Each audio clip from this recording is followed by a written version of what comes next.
A mother once came to me weeping, saying, "Master, my daughter acts exactly like my mother did, the same anger, the same criticism, the same wounds I swore I would never pass on. How did this happen?"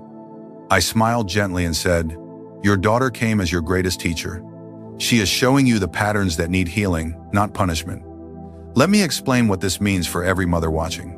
My dear friend, I want you to understand something that will transform your entire relationship with your daughter forever.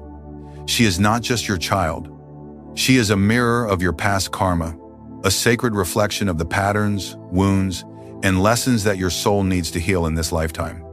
Every time she triggers you, every moment she seems to embody the very traits you struggle with most, she is performing the most profound service one soul can offer another. When you watch this teaching today, you will discover why your daughter has the unique ability to push your buttons like no one else can. You will learn how to see her challenging behaviors not as personal attacks or evidence of your parenting failures, but as sacred opportunities for generational healing. You will understand how to transform the most difficult aspects of your relationship with your daughter into doorways for profound spiritual growth that benefits not just both of you, but generations past and future. Most importantly, you will learn to recognize your daughter as your greatest spiritual teacher, perfectly designed by cosmic intelligence to help you heal the very patterns that have caused suffering in your family lineage for lifetimes. Instead of feeling guilty about repeating unwanted patterns from your own childhood, you will understand how to use your daughter's mirror to break these cycles forever. You see, dear mother, so many women come to me feeling trapped in painful dynamics with their daughters. They see their own mother's critical voice coming out of their mouths. They watch their daughters rebel in the exact same ways they once did. They feel helpless as generational patterns of anger, criticism, control, or emotional distance repeat themselves despite their best intentions to create something different. But what if I told you that these painful repetitions are not failures but opportunities? What if your daughter's ability to trigger your deepest wounds is actually her soul's greatest gift to you? What if every moment of conflict between you is a chance to heal not just your relationship with her, but your relationship with your own inner child, your own mother, and the ancestral patterns that have shaped your family for generations?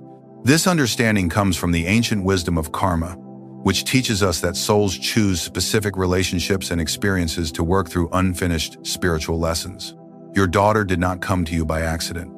Her soul chose you as her mother, knowing exactly which patterns needed healing, exactly which buttons needed to be pushed, exactly which wounds needed to be brought to light so they could finally be transformed. But before I share this profound wisdom with you, let me tell you why this understanding is so desperately needed in our world today. I see mothers everywhere feeling overwhelmed by guilt, convinced that they are repeating the same mistakes their own mothers made, terrified that they are damaging their daughters in the same ways they were damaged. This guilt creates a terrible cycle where mothers become so focused on not being like their own mothers that they lose sight of who they actually are as individuals and as spiritual beings. The modern world has disconnected us from the deeper spiritual understanding of family relationships. We see our daughters' challenging behaviors as problems to be fixed rather than teachers to be honored. We interpret their ability to trigger us as evidence of our failure rather than proof of the sacred work we agreed to do together before we were born. This misunderstanding creates tremendous suffering for both mothers and daughters. Mothers exhaust themselves trying to be perfect, trying to give their daughters everything they themselves never received, trying to break generational patterns through sheer willpower and good intentions alone. But patterns cannot be broken by force or by simply doing the opposite of what our mothers did. Patterns can only be healed through consciousness, through understanding their deeper purpose, through recognizing the sacred opportunity they provide for spiritual growth. When you understand that your daughter is your karmic mirror, everything changes. You stop taking her behavior personally and start seeing it as information about what needs healing.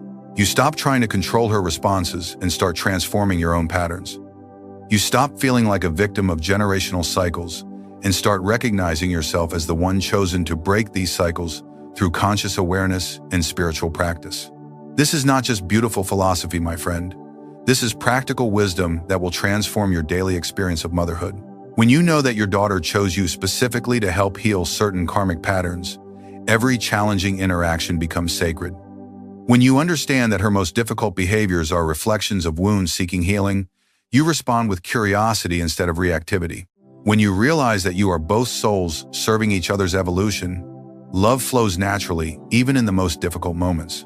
Let me share with you a story that will illuminate this beautiful truth. There was once a wise queen who ruled a prosperous kingdom, but she carried deep pain from her own difficult childhood. Her mother had been harsh and critical, never satisfied with anything the young princess did.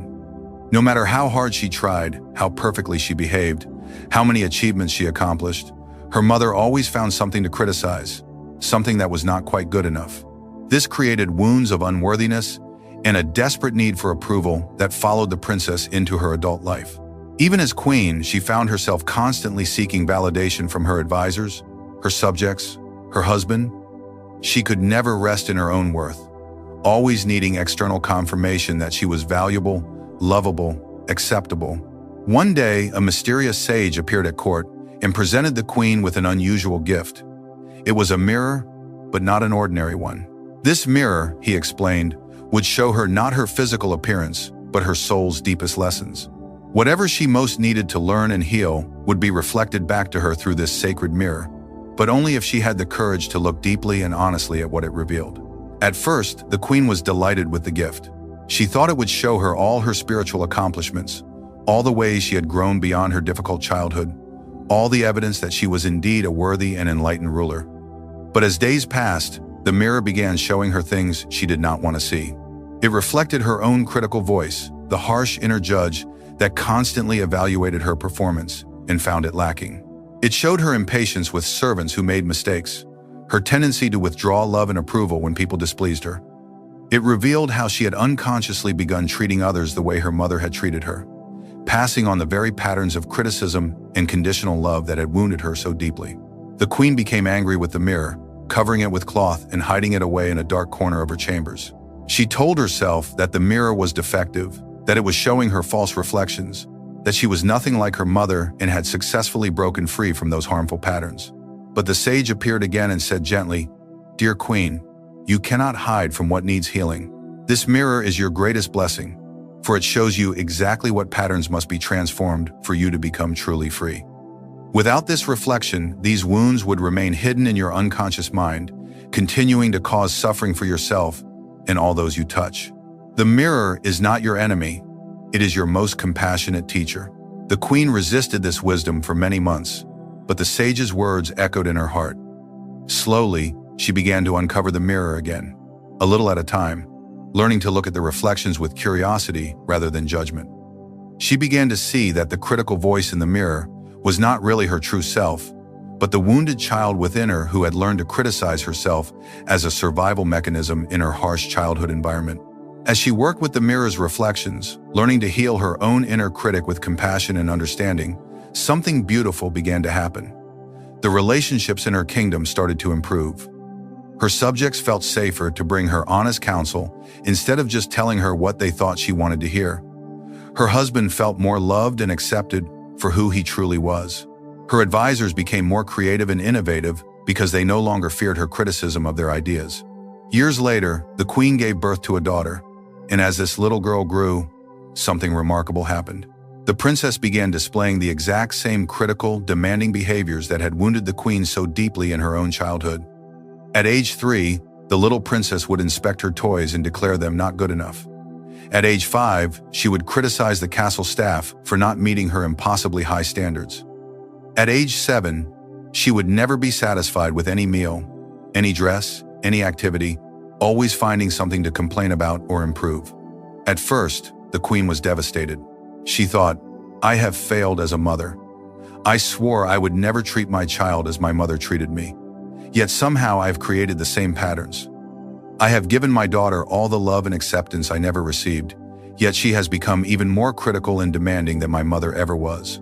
What have I done wrong?" The queen fell into despair, wondering if the patterns were so deeply embedded in her family line that they could never be broken. She began to doubt everything she had learned about healing and consciousness. She started to believe that perhaps these destructive patterns were simply her family's destiny, that some wounds were too deep to heal, that some cycles were too powerful to break. But then she remembered the sacred mirror, and suddenly a profound understanding dawned. Her daughter was not just her child. Her daughter was the mirror made manifest, reflecting back the patterns that still needed healing within the queen's own heart. in the family's collective consciousness. The little princess was not displaying critical behavior to hurt her mother or because she had been damaged by poor parenting. She was embodying the family pattern of perfectionism and criticism that still lived in the family's energetic field, bringing it into the light where it could be seen clearly and transformed consciously. Instead of trying to change her daughter's behavior through discipline or reasoning, the queen began to look within. Every time her daughter criticized something, she asked herself, "Where do I still criticize myself or others?" Every time her daughter seemed impossible to please, she explored, "Where am I still seeking perfection instead of accepting what is?" Every time her daughter withheld approval or affection, she questioned, "Where do I still withhold love from myself when I make mistakes?" The queen realized that her daughter was showing her that despite all her healing work with the mirror, she still carried subtle patterns of criticism and conditional love. She had healed the obvious expressions of these patterns, but deeper layers remained unconscious. Her daughter's behavior was forcing her to go even deeper into the healing work, to root out the most subtle expressions of the family's karmic patterns. As the queen continued this inner work, healing layer after layer of the critical patterns within herself, something miraculous happened. Her daughter's behavior began to change as well. The criticism gradually softened into discernment and healthy standards. The impossible demands transformed into a genuine appreciation for excellence balanced with acceptance of imperfection. The withholding of affection became clear communication about needs and boundaries. But the most beautiful part was that this healing rippled backward and forward through time.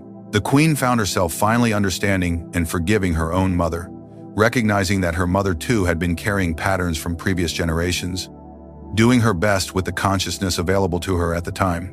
And she knew that her daughter would not pass these same wounds to her future children, because the pattern had been consciously recognized and transformed at its energetic root. The queen kept the sacred mirror in a place of honor in her chambers for the rest of her life. But now she understood that her daughter was the most precious mirror of all. Through her daughter's reflections, she had been able to heal wounds so deep and patterns so ancient that they had shaped her family's destiny for generations. This is the sacred work that your daughter is inviting you into, dear friend. She is your karmic mirror, reflecting back the exact patterns that your soul is ready to heal. But to understand this fully, we must explore what karma truly means and how it operates through family relationships, because most people have a very limited understanding of this profound spiritual law. Karma is not punishment, as many believe. Karma is simply the law of cause and effect, operating on the spiritual level. Every action, every thought, every unhealed wound creates energy that seeks resolution and completion. When we do not heal our patterns in one lifetime, when we do not learn the lessons our experiences are trying to teach us, this unfinished energy continues into future lifetimes, seeking opportunities for transformation and growth. Your family line carries karmic patterns that may have been passed down for many generations. These patterns are not curses or punishments, but unfinished lessons seeking completion. They are opportunities for spiritual growth that previous generations were not ready or able to undertake. These patterns continue until someone in the lineage develops enough consciousness and spiritual strength to recognize them and transform them. Your daughter's soul chose to incarnate into your family, knowing exactly which karmic patterns were ready for healing. She could see from the spiritual realm which wounds in your family line had accumulated enough energy to be transformed, which lessons were ready to be learned, which cycles were prepared to be broken. She volunteered to embody these patterns in her behavior and personality, so that you would have the opportunity to see them clearly and transform them consciously. This is one of the most profound acts of love one soul can offer another. Your daughter's soul agreed to carry the family's unhealed patterns, not as a burden, but as a gift. She knew that by embodying these patterns in ways that would be impossible for you to ignore, she would force the healing that previous generations had been unable or unwilling to undertake. Think about it this way, dear mother. If your daughter were perfectly behaved, never challenging, never triggering any of your wounds or fears, how would you know which patterns needed healing? How would you discover the unconscious ways you carry your own mother's wounds, your grandmother's limitations, your ancestral line's unfinished lessons? Your daughter becomes difficult, triggers you, challenges you precisely in the areas where healing is most needed. If your family lineage carries patterns of anger and emotional reactivity, she will trigger your anger so you can learn to respond with patience and emotional mastery. If your ancestors struggled with control and manipulation, She will challenge your authority so you can discover authentic leadership based on love and wisdom rather than fear and dominance. If your lineage has patterns of emotional distance and disconnection, she will demand intimacy and emotional availability, forcing you to develop skills for authentic connection that your family line has never possessed. If your ancestors carried patterns of unworthiness and self-criticism, she will mirror these patterns back to you until you learn to love yourself unconditionally and break the cycle of self-rejection. I once counseled a mother named Sarah who came to me in complete despair about her 16-year-old daughter, Emma. Sarah had grown up with a mother who was emotionally cold, highly critical, and virtually impossible to please. Sarah's childhood had been a constant struggle to earn her mother's love and approval through perfect behavior, excellent grades, and complete compliance with her mother's demands. Sarah had promised herself that she would be completely different with her own children. She would be warm, affectionate, encouraging, and supportive. She would give her children the unconditional love she had never received. She thought she had succeeded with her older son David, who was easygoing, cooperative, and seemed to thrive under her loving approach. But Emma was different from the very beginning. As a baby, Emma had been fussy and hard to soothe. As a toddler, she had been demanding and emotionally intense. As a child, she had been critical of everything Sarah did. Nothing ever seemed good enough for Emma. No matter how much love Sarah offered, Emma wanted more. No matter how patient Sarah tried to be, Emma would push until Sarah lost her temper. No matter how supportive Sarah attempted to be, Emma would find something to criticize or complain about. By the time Emma reached adolescence, their relationship had become a constant battlefield. Emma would roll her eyes at everything Sarah said, argue with every request, criticize Sarah's clothes, her cooking, her opinions, her friends. Emma seemed to take pleasure in pointing out Sarah's flaws and shortcomings. She would compare Sarah unfavorably to other mothers, telling her how much better other families were, how much more understanding other parents were. Sarah felt like a complete failure as a mother. She would look at other mothers with their calm, appreciative daughters and wonder what terrible mistakes she had made. She began to hear her own mother's critical voice coming out of her mouth when Emma pushed her too far. She found herself withdrawing emotionally when Emma was difficult, just as her mother had done to her. She felt trapped in the very pattern she had sworn to break. When Sarah came to me, she was ready to give up. She said, "Master, I do not understand what I did wrong. I tried so hard to be different from my mother. I gave Emma everything I never had: love, attention, encouragement, freedom to express herself. But somehow Emma has become even more critical and demanding than my mother ever was. I find myself being cold and critical, just like my mother was. I am ruining my daughter the same way my mother ruined me. I feel like these patterns are stronger than I am, like they are destined to repeat no matter what I do." I listened with deep compassion to Sarah's pain, and then I began to share with her the truth about karmic mirrors and generational healing. I explained that Emma was not evidence of Sarah's failure as a mother, but actually proof of her soul's readiness to heal generational patterns at a much deeper level than she had ever imagined possible. I helped Sarah understand that Emma's demanding, critical behavior was not a flaw in Emma's character or a result of poor parenting, but a reflection of unhealed wounds that still lived in Sarah's heart and in the family's collective consciousness. Emma was actually the emotionally authentic person Sarah had never been allowed to be. Emma was expressing the needs, the anger, the demands for unconditional love that Sarah had buried deep inside herself as a child in order to survive her mother's emotional unavailability. Emma's criticism was not really about Sarah's cooking or clothes or parenting choices. Emma's criticism was the voice of the wounded inner child within Sarah who had never felt good enough, who had learned to criticize herself as a way of trying to prevent criticism from others. Emma was mirroring back Sarah's own inner critic so that Sarah could finally see it, understand it, and heal it with compassion. Emma's demands for attention and affection were not evidence that Emma was spoiled or selfish. Emma's demands were the voice of Sarah's own unmet childhood needs crying out for healing. Sarah had tried to give Emma the love she herself had never received, but because Sarah had never learned to give that love to herself, to her own inner child, she could not offer Emma the genuine, unconditional love that Emma was seeking. Instead of trying to make Emma less demanding, I encouraged Sarah to explore what Emma was demanding that she herself had never received. Instead of trying to control Emma's emotions and criticism, I invited Sarah to welcome her own emotions and inner critic that had been shut down and suppressed for decades. Instead of seeing Emma as the problem that needed fixing, I helped Sarah recognize Emma as her greatest teacher and healer. The transformation that followed was profound and beautiful to witness.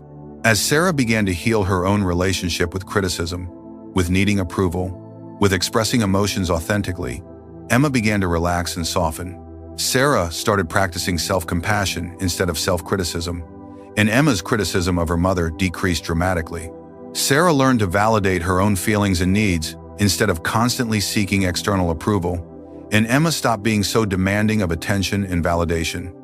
Sarah developed healthy boundaries and learned to love herself unconditionally, and Emma began to treat her mother with genuine respect and affection. Within 6 months, their relationship had completely transformed. Emma stopped criticizing everything Sarah did because she could feel that Sarah was no longer criticizing herself. Emma became more cooperative and appreciative because she sensed that Sarah's love for her was no longer coming from a desperate need to be different from her own mother, but from a genuine place of self-love and wholeness. But here is what made this transformation even more beautiful and significant. Sarah began to understand and forgive her own mother for the first time in her life. She realized that her mother had also been emotionally starved, probably by her own mother, and had simply passed down the only parenting patterns she knew. Sarah's mother had been doing her best with the consciousness and emotional tools available to her, limited by her own unhealed childhood wounds. Sarah's healing work was not just helping Emma and transforming their relationship, it was healing backwards through the generations, bringing understanding and forgiveness to ancestral wounds that had caused suffering for who knows how long. Sarah began to see her mother not as the cold, critical woman who had damaged her, but as a wounded child herself who had never received the love and healing she needed. This understanding allowed Sarah to have compassionate conversations with her aging mother for the first time. Instead of defending herself against her mother's criticism or trying to win her approval, Sarah could see her mother's critical comments as expressions of her own unhealed pain. This shift in Sarah's consciousness actually helped her mother begin to heal some of her own lifelong patterns of criticism and emotional distance. The ripple effects continued to expand. Emma, witnessing the healing happening between Sarah and her grandmother, learned tools for breaking patterns instead of perpetuating them. Emma saw that families could heal, that wounds could be transformed, that love was stronger than old patterns of hurt and reactivity. This is the profound gift your daughter offers you, dear friend. She is not just growing up in your family, she is helping to heal your family. Every pattern she forces you to confront, every wound she brings to the surface, every moment she challenges you to grow beyond your limitations is an opportunity to break cycles that may have repeated through your lineage for generations.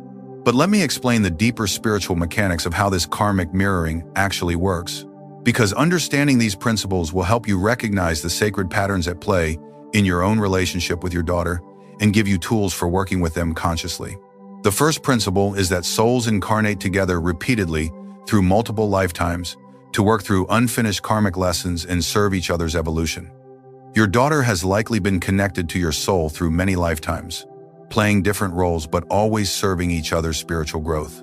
In some lifetimes, she may have been your sister, your mother, your best friend, your teacher, or even your student.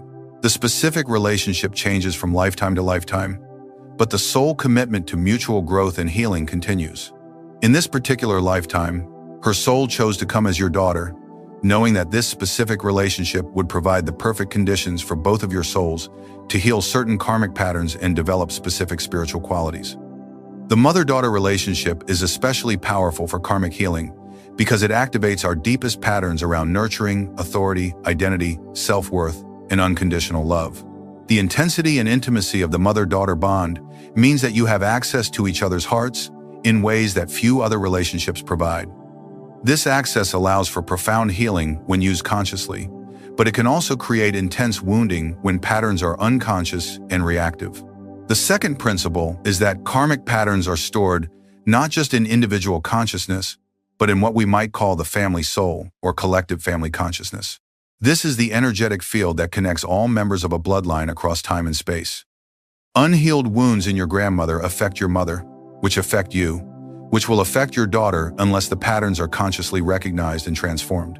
These family patterns are like invisible programs running in the background of your family's collective consciousness. They influence how family members relate to each other, how they handle emotions, how they deal with conflict, how they express love, how they exercise authority, how they respond to challenges. Until someone in the family line becomes conscious enough to see these patterns clearly and heal them intentionally, they continue to repeat automatically from generation to generation. Your daughter's soul chose to incarnate into your specific family line because she could see from the spiritual realm which patterns were ready for healing. She had the spiritual strength and consciousness necessary to embody these patterns in ways that would make them impossible for you to ignore, forcing the healing that previous generations were not ready to undertake. The third principle is that the intensity of triggering between you and your daughter corresponds directly to the depth and significance of the karmic patterns that are seeking transformation. The more your daughter pushes your buttons, activates your wounds, and challenges your emotional equilibrium, the more profound the generational healing that is possible through your relationship. If she only mildly irritated you occasionally, only surface-level patterns would be available for healing. But if she triggers you in ways that bring up your deepest fears, angers, insecurities, and wounds, it means that very significant generational patterns are seeking transformation through your relationship with her. This is why mother-daughter relationships can be simultaneously the most challenging and the most transformative relationships in our lives. Your daughter has access to your heart in ways that no one else does, which means she can touch the deepest patterns that need healing.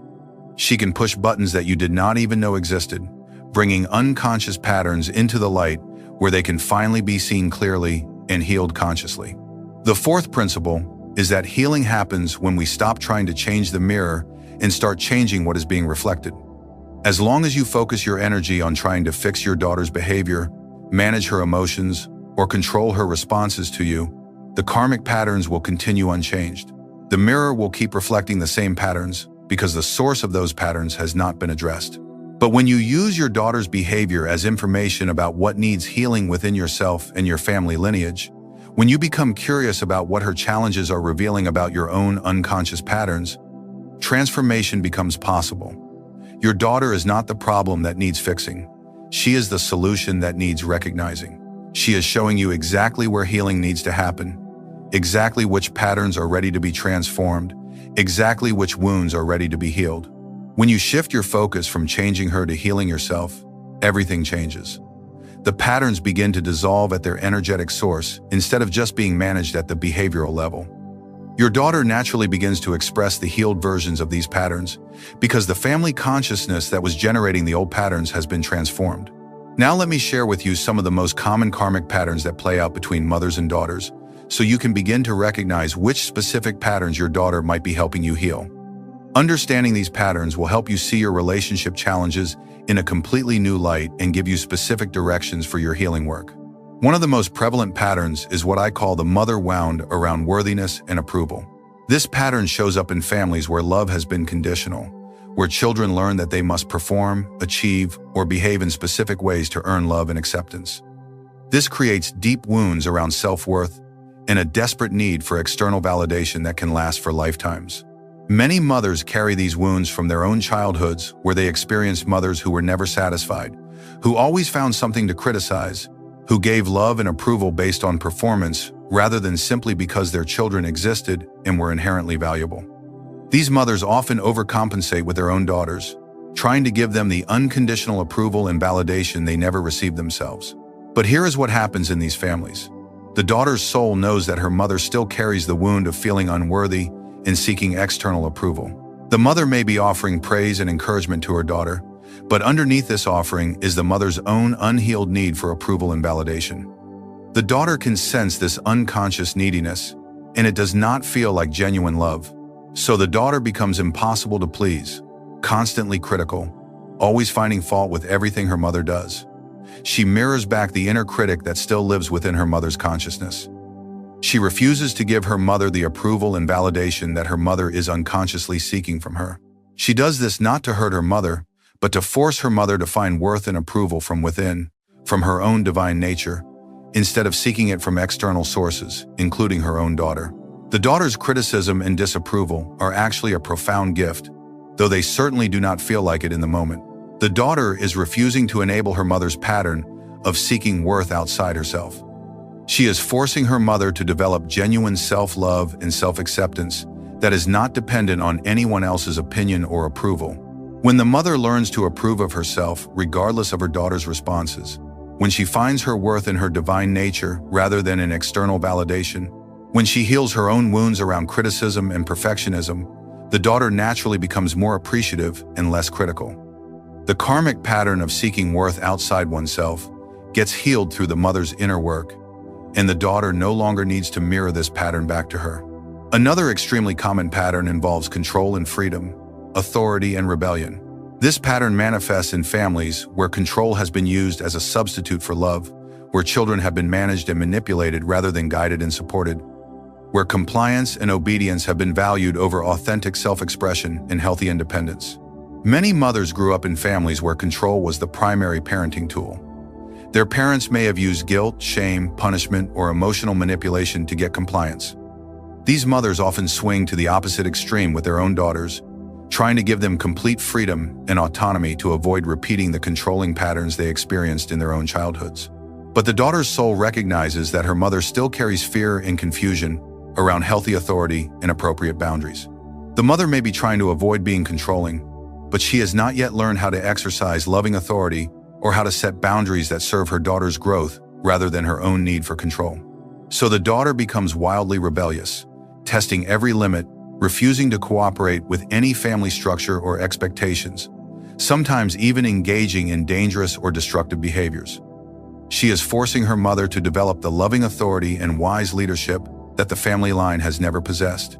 She is pushing her mother to learn the difference between control that comes from fear and guidance that comes from love. The daughter's rebellion is not evidence that she does not need boundaries or structure. Quite the opposite. She is actually desperately seeking secure leadership and loving authority from her mother. But she will not accept control or manipulation disguised as guidance.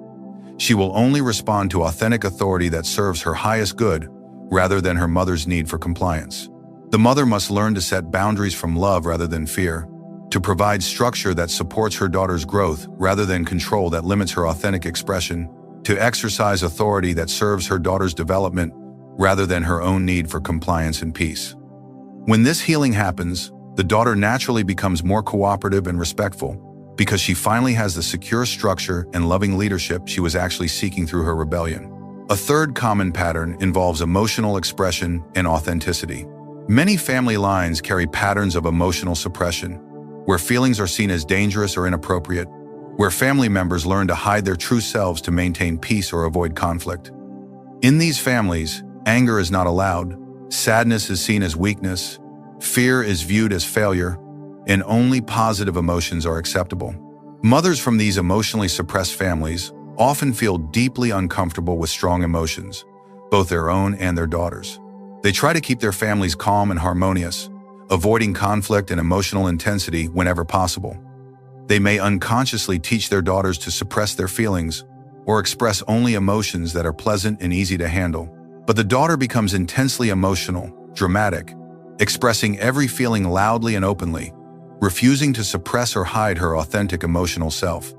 She has volcanic outbursts of anger, deep wells of sadness, intense fears and anxieties that she expresses without filter or restraint. She forces her mother to develop emotional intelligence, to learn how to be present with difficult feelings, to discover that emotions are not dangerous but simply information about internal states and needs. The daughter's emotional intensity is not evidence that she is dramatic or unstable. She is actually the emotionally authentic person that her mother and previous generations never learned to be. She is expressing the full range of human feeling that has been suppressed in the family line for generations. She is healing the family's disconnection from emotional truth and authentic expression. When the mother learns to welcome all emotions as natural and valuable, to be curious about feelings rather than fearful of them, to model authentic emotional expression while teaching healthy emotional regulation, the daughter's emotional intensity often stabilizes. She was not being dramatic to cause problems, but to heal the family's relationship with emotional truth and help everyone in the family develop emotional intelligence and authentic communication. Let me share another profound story that illustrates how these patterns can be transformed when we understand their deeper spiritual purpose. I worked with a mother named Maria, whose daughter Sophia was going through a particularly intense rebellious phase during her teenage years. Sophia would sneak out at night, lie about where she was going, refuse to follow any family rules, and respond to Maria's attempts at discipline with fierce defiance and verbal aggression. Maria had grown up in a very strict household where her father ruled through fear and intimidation. He used harsh punishments, emotional withdrawal, and authoritarian control to maintain order in the family. Children were expected to be seen and not heard, to obey without question, to suppress their own desires and needs in service of family harmony and parental authority. Maria had promised herself that she would never be authoritarian or controlling with her own children. She wanted to be more like a friend to Sophia than a traditional parent. She tried to give Sophia freedom to make her own choices, trusted her to make good decisions, and avoided setting strict rules or consequences that might damage their relationship. But Sophia's behavior was escalating to the point where Maria feared for her daughter's safety. Sophia was staying out all night with friends Maria had never met, experimenting with alcohol and drugs, failing classes at school, and treating Maria with complete disrespect and contempt. Maria felt completely helpless and confused about how to respond. When Maria came to me, she was torn between her desire to avoid being controlling like her father and her growing need to protect Sophia from the consequences of her dangerous choices. She felt paralyzed by the fear that any attempt to set boundaries or exercise authority would make her just like the authoritarian parent she had rejected and rebelled against in her own youth. I helped Maria understand that Sophia was not rebelling against healthy authority and loving guidance. Sophia was actually desperately seeking these qualities from her mother. Sophia's soul knew that Maria had never learned to exercise loving leadership, had never developed the capacity for wise authority that serves rather than dominates, and Sophia's rebellion was designed to force Maria to develop these crucial capacities. The family line had swung between two unhealthy extremes: authoritarian control based on fear and domination on one side, and permissive lack of boundaries based on the fear of being controlling on the other side. Neither extreme served the children's need for loving guidance, secure structure, and wise leadership. Sophia was pushing Maria to find the middle path that the family line had never discovered: loving authority that provides security without domination, boundaries that protect and guide without imprisoning, leadership that supports growth and development without controlling outcomes or suppressing authentic self-expression. This was completely new territory for Maria and for her family lineage.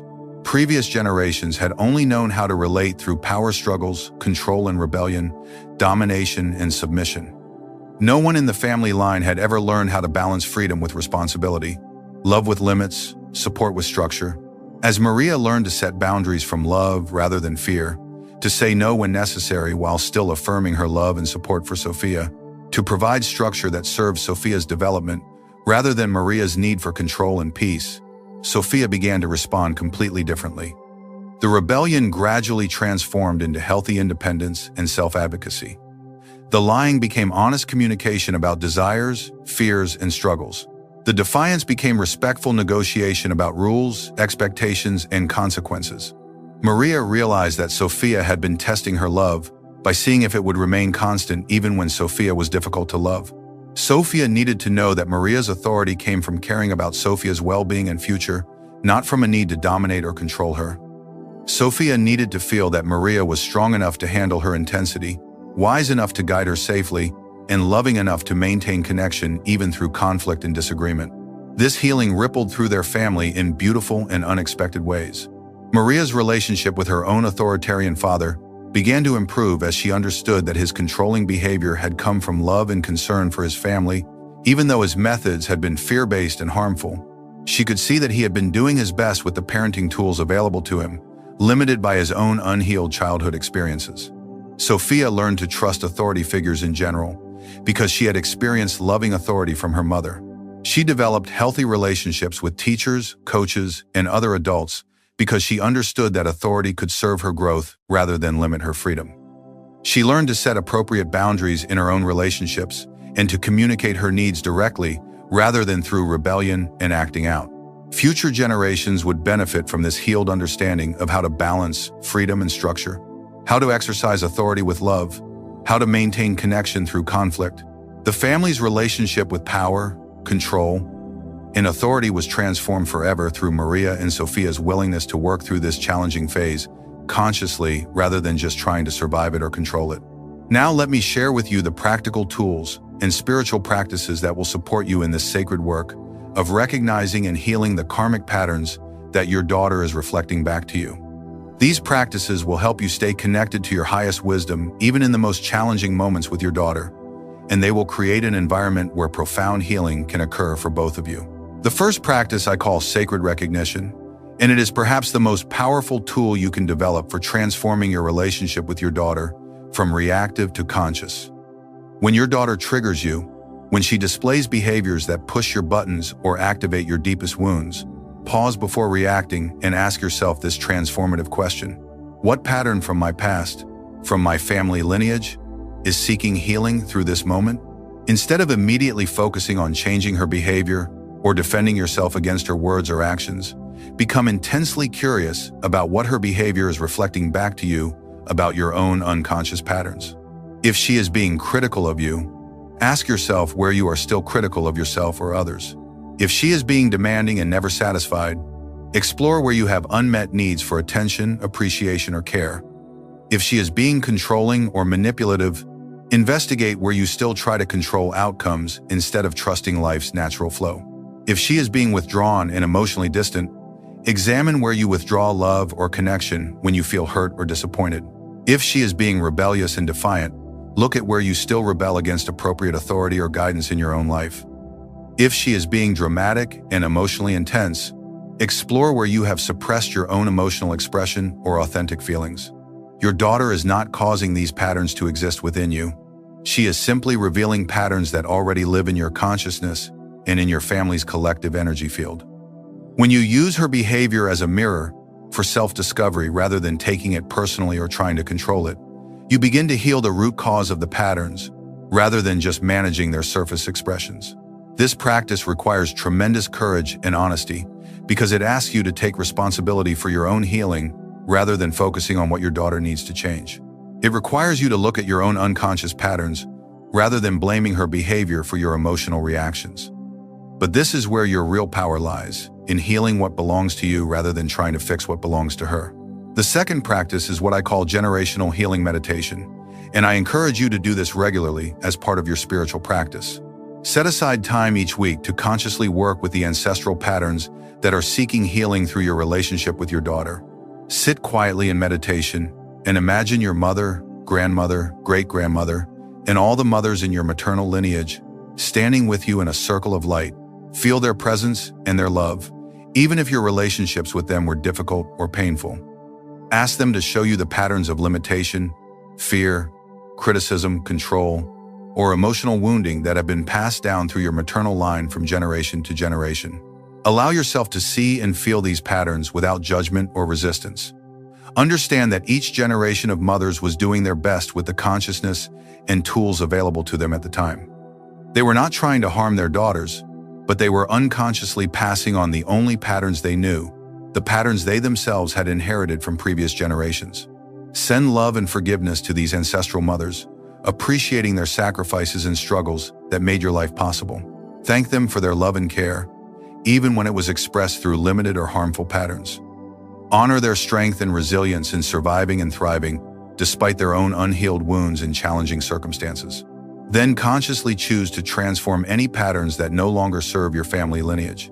Visualize these old patterns of criticism, control, emotional distance, or conditional love being dissolved in divine light and replaced with new patterns of acceptance, healthy boundaries, emotional intelligence, and unconditional love.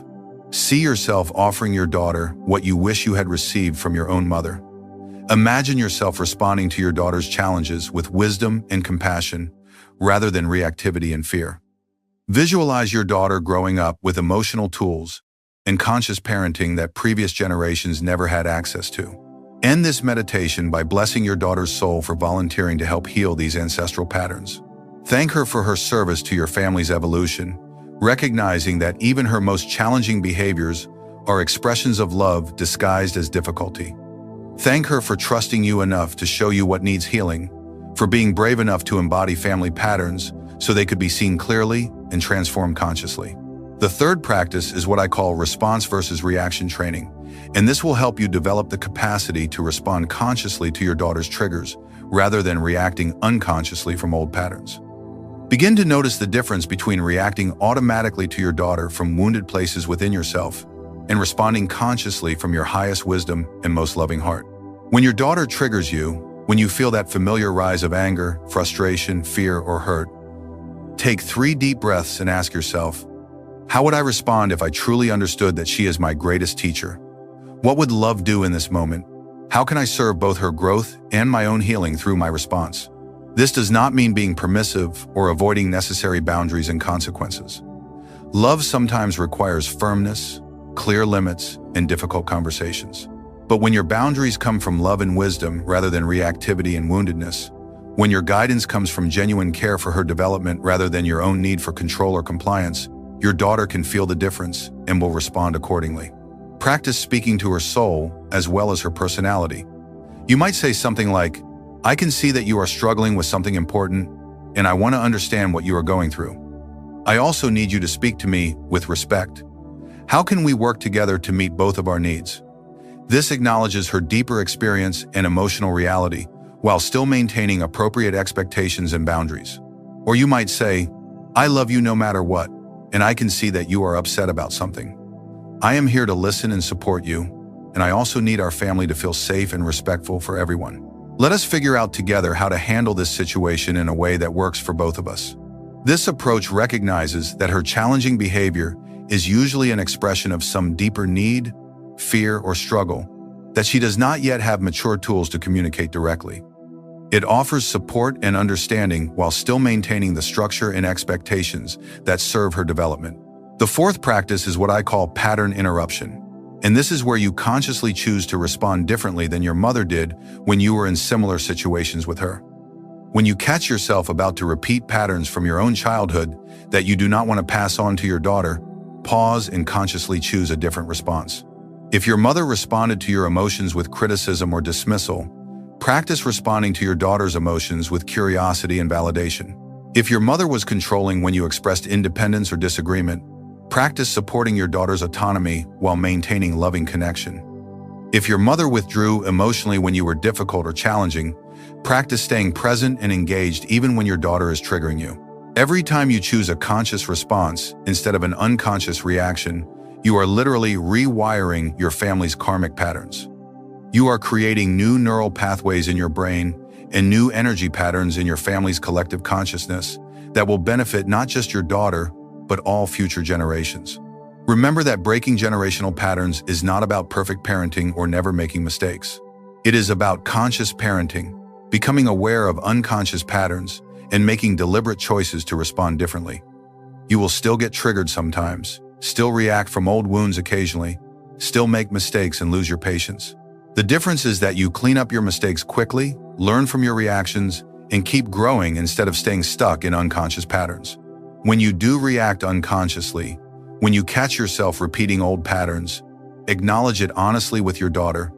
You might say, I am sorry I reacted that way. I was triggered by something from my own past, and I responded to you from my old wounds instead of from my love. You did not deserve that response. Let me try again. This models accountability, emotional intelligence, and the possibility of repair and growth. It shows your daughter that adults can take responsibility for their mistakes and make changes when needed. It demonstrates that relationships can survive and even grow stronger through honest acknowledgement of imperfections and genuine efforts to do better. Your daughter needs to see that humans are imperfect and that relationships can heal and grow through conscious effort and mutual forgiveness. If you tried to be a perfect mother, you would rob your daughter of opportunities to learn about forgiveness, repair, growth, and unconditional love that persists through human frailty and mistakes. The 5th practice is soul-to-soul communication, where you learn to speak directly to your daughter's highest self, especially during challenging moments. Remember that your daughter has a personality that is still developing and learning, but she also has a wise, loving soul that chose you as her mother and chose this challenging dynamic as an opportunity for mutual growth. When she is being particularly difficult, when her personality is reactive or hurtful, speak past her personality to her soul. You might say internally, I know your soul is wise and loving. I know you chose this experience to help both of us grow. Please help me understand what you need right now and how I can best serve your highest good. You can also speak to her soul directly through your words to her. I know there is something deeper going on here, and I want to understand. I know you are a wise and loving person even when you are struggling. Help me see what you really need so we can work through this together. This approach acknowledges that her challenging behavior is not who she really is at the soul level, but rather an expression of some pain, fear, or unmet need that she does not yet know how to communicate maturely. It invites her higher self to participate in finding solutions rather than just reacting from wounded places. Now let me share with you some specific guidance for working with different types of challenging behaviors that commonly arise between mothers and daughters, because understanding the karmic patterns behind these behaviors will help you respond with wisdom rather than reactivity. When your daughter seems constantly critical of you, never satisfied with anything you do, always finding fault with your choices, your appearance, your opinions, or your parenting, remember that she is likely mirroring back your own inner critic or patterns of criticism that run through your family line. Instead of defending yourself against her criticism or trying to win her approval, use her criticism as information about where you still criticize yourself or seek validation from others. Ask yourself, where do I still talk to myself the way she is talking to me? Where do I still judge myself as not good enough? Where am I still seeking approval from others instead of finding worth within myself? Begin to speak to yourself with the kindness and acceptance you wish your daughter would show you. As you heal your relationship with your own inner critic, your daughter's criticism will naturally begin to soften. When your daughter seems overly emotional, dramatic, having intense reactions to situations that seem minor to you, remember that she may be expressing emotions that have been suppressed in your family line for generations. Instead of trying to calm her down or minimize her feelings, practice being present with intense emotions without needing to fix or change them. Ask yourself, where have I learned to suppress my own emotions? What feelings am I uncomfortable experiencing or expressing? What would it be like to welcome all emotions as natural and valuable? Begin to model authentic emotional expression while teaching healthy emotional regulation. Show her that feelings are temporary and can be felt fully without being destructive. When your daughter seems to withdraw from you, becomes distant or uncommunicative, shuts down emotionally when you try to connect, remember that she may be reflecting patterns of emotional unavailability or fear of intimacy that run through your family line. Instead of pushing for connection or taking her withdrawal personally, examine your own patterns around emotional availability and vulnerability. Ask yourself, where do I withdraw my love or presence when I feel hurt or disappointed? Where am I afraid of true intimacy and emotional vulnerability? How can I model healthy emotional connection without being needy or invasive? Practice staying emotionally available and consistent even when she is distant, while respecting her need for space and autonomy.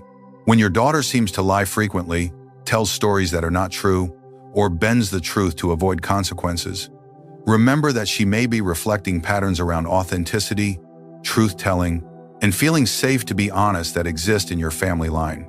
Instead of simply punishing the lying, explore what she is trying to accomplish or avoid through these stories. Ask yourself, where do I avoid telling the complete truth to avoid conflict or disappointment? Where am I not authentic in my own relationships? How can I create more safety for honest communication in our family? Practice radical honesty in your own life while creating an environment where your daughter feels safe to tell the truth, even when she has made mistakes. When your daughter seems to be engaging in risky or destructive behaviors, experimenting with things that worry you, making choices that seem designed to hurt herself or others, remember that she may be acting out pain or seeking experiences that will help her develop strength, wisdom, or self-knowledge. Instead of trying to control her choices through fear or punishment, explore what needs she might be trying to meet through these behaviors. Ask yourself, what is she trying to learn or experience through these choices? What inner strength or wisdom is she trying to develop? How can I support her growth and learning while also keeping her safe? Practice offering guidance and support while allowing her to learn from natural consequences when possible. Let me share with you another profound story that illustrates how these practices can create miraculous healing when applied with consistency and love. I worked with a grandmother named Elena who had struggled with painful relationships with both her daughter Carmen and her granddaughter Isabella for many years. Elena had grown up in a family where emotions were seen as weakness and where criticism was used as the primary tool for motivating children to improve themselves. Elena had learned to suppress her feelings and to constantly evaluate herself and others for areas that needed improvement. She had passed these patterns on to Carmen, criticizing her parenting choices, her career decisions, her appearance, always finding something that could be better. Carmen had grown up feeling never good enough, always seeking her mother's approval but never receiving it in the way she craved. When Carmen had her own daughter Isabella, she found herself unconsciously repeating the same patterns of criticism and conditional love that she had experienced with Elena. Despite her conscious intention to be more accepting and supportive than her mother had been, Isabella began acting out in increasingly dramatic ways as she grew into her teenage years. She would have explosive arguments with Carmen, violating family rules, engaging in risky behaviors, and treating both Carmen and Elena with shocking disrespect and cruelty. The three generations of women were trapped in a cycle of criticism, rebellion, emotional distance, and mutual wounding that seemed to be getting worse with each interaction. When this family came to me, they were ready to give up on each other. Elena felt that Carmen had turned into an ungrateful daughter despite all her sacrifices. Carmen felt that both her mother and her daughter were impossible to please and constantly attacking her. Isabella felt misunderstood and judged by both her mother and grandmother, and she was expressing her pain through increasingly destructive choices. But Isabella's soul was actually different from the previous generations. Isabella had been born with a consciousness that could see the family patterns clearly and a deep desire to heal them rather than simply perpetuate them. Her acting out was not just teenage rebellion, it was her soul's attempt to force the healing that previous generations had been unable to accomplish. As Isabella continued to escalate her challenging behaviors, something unexpected began to happen. Instead of simply defending herself or trying to control Isabella, Carmen began to notice that Isabella's words and actions were eerily similar to her own teenage rebellion against Elena. She started to see that Isabella was acting out the same pain and frustration that Carmen had felt, but had never been able to express so directly. This recognition prompted Carmen to begin examining her own unhealed wounds from her relationship with Elena. She began to understand that her constant criticism of Isabella was coming from the same wounded place that Elena's criticism of her had come from, a desperate desire to help combined with unconscious patterns of conditional love and perfectionism. Carmen started practicing the tools I had taught her. When Isabella would trigger her with disrespectful behavior, instead of immediately reacting with criticism or punishment, Carmen would pause and ask herself, what is Isabella trying to heal or learn through this behavior? What pattern from my own past is seeking resolution through this moment? Carmen began to see that Isabella's disrespect was actually a demand for authentic relationship. Isabella was refusing to accept the superficial, conditional love that had characterized the family for generations. She was insisting on being seen and accepted for who she truly was, not who she thought she needed to be to earn love and approval. As Carmen learned to respond to Isabella with curiosity rather than criticism, with genuine interest in understanding her inner world rather than immediately trying to correct her behavior, Isabella began to soften. She started sharing what was really bothering her, instead of just acting out her pain through rebellion and disrespect. Elena, witnessing the healing that was beginning to happen between Carmen and Isabella, was inspired to examine her own patterns for the first time in her life. She began to see how her criticism of Carmen had come from her own mother's criticism of her, and how her mother's critical patterns had probably been passed down from even earlier generations of women who had never learned healthier ways to express love and support. Elena started practicing giving appreciation instead of criticism, offering support instead of advice, expressing love directly instead of through attempts to improve or fix others. The transformation in the family dynamics was profound and beautiful to witness. All three generations of women began consciously working together to heal the family patterns instead of unconsciously perpetuating them. They created new traditions of appreciation and gratitude instead of criticism and perfectionism. They learned to have honest conversations about feelings and needs instead of communicating through judgment and emotional distance. They developed rituals for repairing hurt feelings and misunderstandings instead of letting wounds fester and grow into resentments. They practiced expressing love directly and frequently instead of assuming that love was understood without being spoken. The healing was so profound that it affected not just their immediate relationships with each other, but rippled out to influence their relationships with other family members, friends, and colleagues. Elena became a source of wisdom and encouragement for other women in her community, instead of someone who was known for her critical observations and high standards. Carmen developed confidence in her parenting and began trusting her own instincts instead of constantly doubting herself and seeking approval from others. Isabella learned tools for authentic communication and emotional intelligence that served her well in all her relationships, and she began helping other teenagers in her school who were struggling with family conflicts. Most beautifully, Isabella grew up with a deep understanding that families can heal, that patterns can be transformed, that love is stronger than old wounds and unconscious reactivity. She learned that when family members are willing to take responsibility for their own healing and growth, miraculous transformation becomes possible. This is the ultimate potential of recognizing your daughter as your karmic mirror and working consciously with the patterns she is reflecting back to you.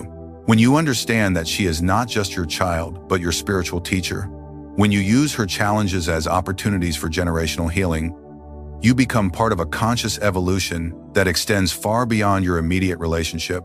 Your healing work affects your ancestors retroactively, bringing peace and resolution to souls who have been waiting for generations for these patterns to be transformed and released. Your healing work affects your daughter's future, giving her tools for conscious relationships and emotional intelligence that she can pass on to her own children and all the people she will touch throughout her life. Your healing work affects your community and the collective consciousness of humanity as you model conscious relationship and emotional mastery for others to witness and learn from. Every time you choose consciousness over reactivity in your relationship with your daughter, you are serving not just your family but the evolution of human consciousness itself. Now, as we come toward the end of our time together, I want to share with you some of the most profound insights about the ultimate purpose and meaning of the mother-daughter relationship from a karmic and spiritual perspective. Your daughter chose you as her mother not just to receive love and guidance from you, but to give love and healing to you. She came as your teacher disguised as your student, your guru disguised as your child, your healer disguised as your challenge. She agreed before birth to activate your deepest wounds so they could be brought into the light and healed with consciousness and love. This is one of the most sacred agreements one soul can make with another. Your daughter's soul volunteered to embody your family's unhealed patterns, to trigger your unconscious reactions, to push your buttons and activate your wounds. Knowing that this service might make her seem difficult or problematic to those who do not understand the deeper spiritual dynamics at play, she chose to be challenging, not because she wanted to make your life difficult, but because she loved you enough to help you grow beyond your limitations. She chose to trigger your wounds, not because she wanted to hurt you, but because she trusted that you had the strength and wisdom to heal those wounds and transform those patterns. Every moment of difficulty between you and your daughter is actually a moment of profound spiritual service. Every time she pushes your buttons, she is offering you an opportunity to develop patience, wisdom, and unconditional love. Every time she reflects back your unconscious patterns, she is giving you a chance to see clearly what needs healing and transformation. Every time she challenges your authority or questions your guidance, she is inviting you to develop authentic leadership based on love rather than control. Every time she expresses emotions intensely, she is teaching you to be present with the full range of human feeling. Every time she seems impossible to please, she is encouraging you to find worth and approval within yourself rather than seeking it from others. Your daughter is not broken and does not need to be fixed. She is perfectly designed by cosmic intelligence to serve your spiritual evolution and the healing of your family lineage. Her challenging behaviors are not flaws in her character, but sacred expressions of the healing work she came to do. The patterns she embodies are not her patterns. They are your family's patterns that she has agreed to carry temporarily, so they can be seen, understood, and transformed. When the healing is complete, when the patterns have been consciously worked with and released, she will naturally express the healed versions of these same energies. The criticism will become discernment and healthy standards. The rebellion will become independent thinking and authentic self-expression. The emotional intensity will become empathy and emotional intelligence. The impossible standards will become appreciation for excellence, balanced with acceptance of imperfection. But this transformation can only happen when you stop trying to change her and start working on healing what she is reflecting back to you about yourself and your family lineage. She is not the problem that needs solving. She is the solution that needs recognizing. As you heal your own patterns of criticism, control, emotional suppression, or conditional love, as you develop patience, wisdom, authentic authority, and unconditional acceptance, your daughter will naturally begin to express these same healed qualities. The family consciousness that was generating the old patterns will be transformed, and new patterns of health and wholeness will emerge. This work requires tremendous courage, humility, and spiritual strength. It asks you to take responsibility for your own healing rather than focusing on what your daughter needs to change. It requires you to look honestly at your own unconscious patterns, rather than blaming her behavior for your emotional reactions. It invites you to see her challenging behaviors as gifts of awareness rather than burdens to be endured.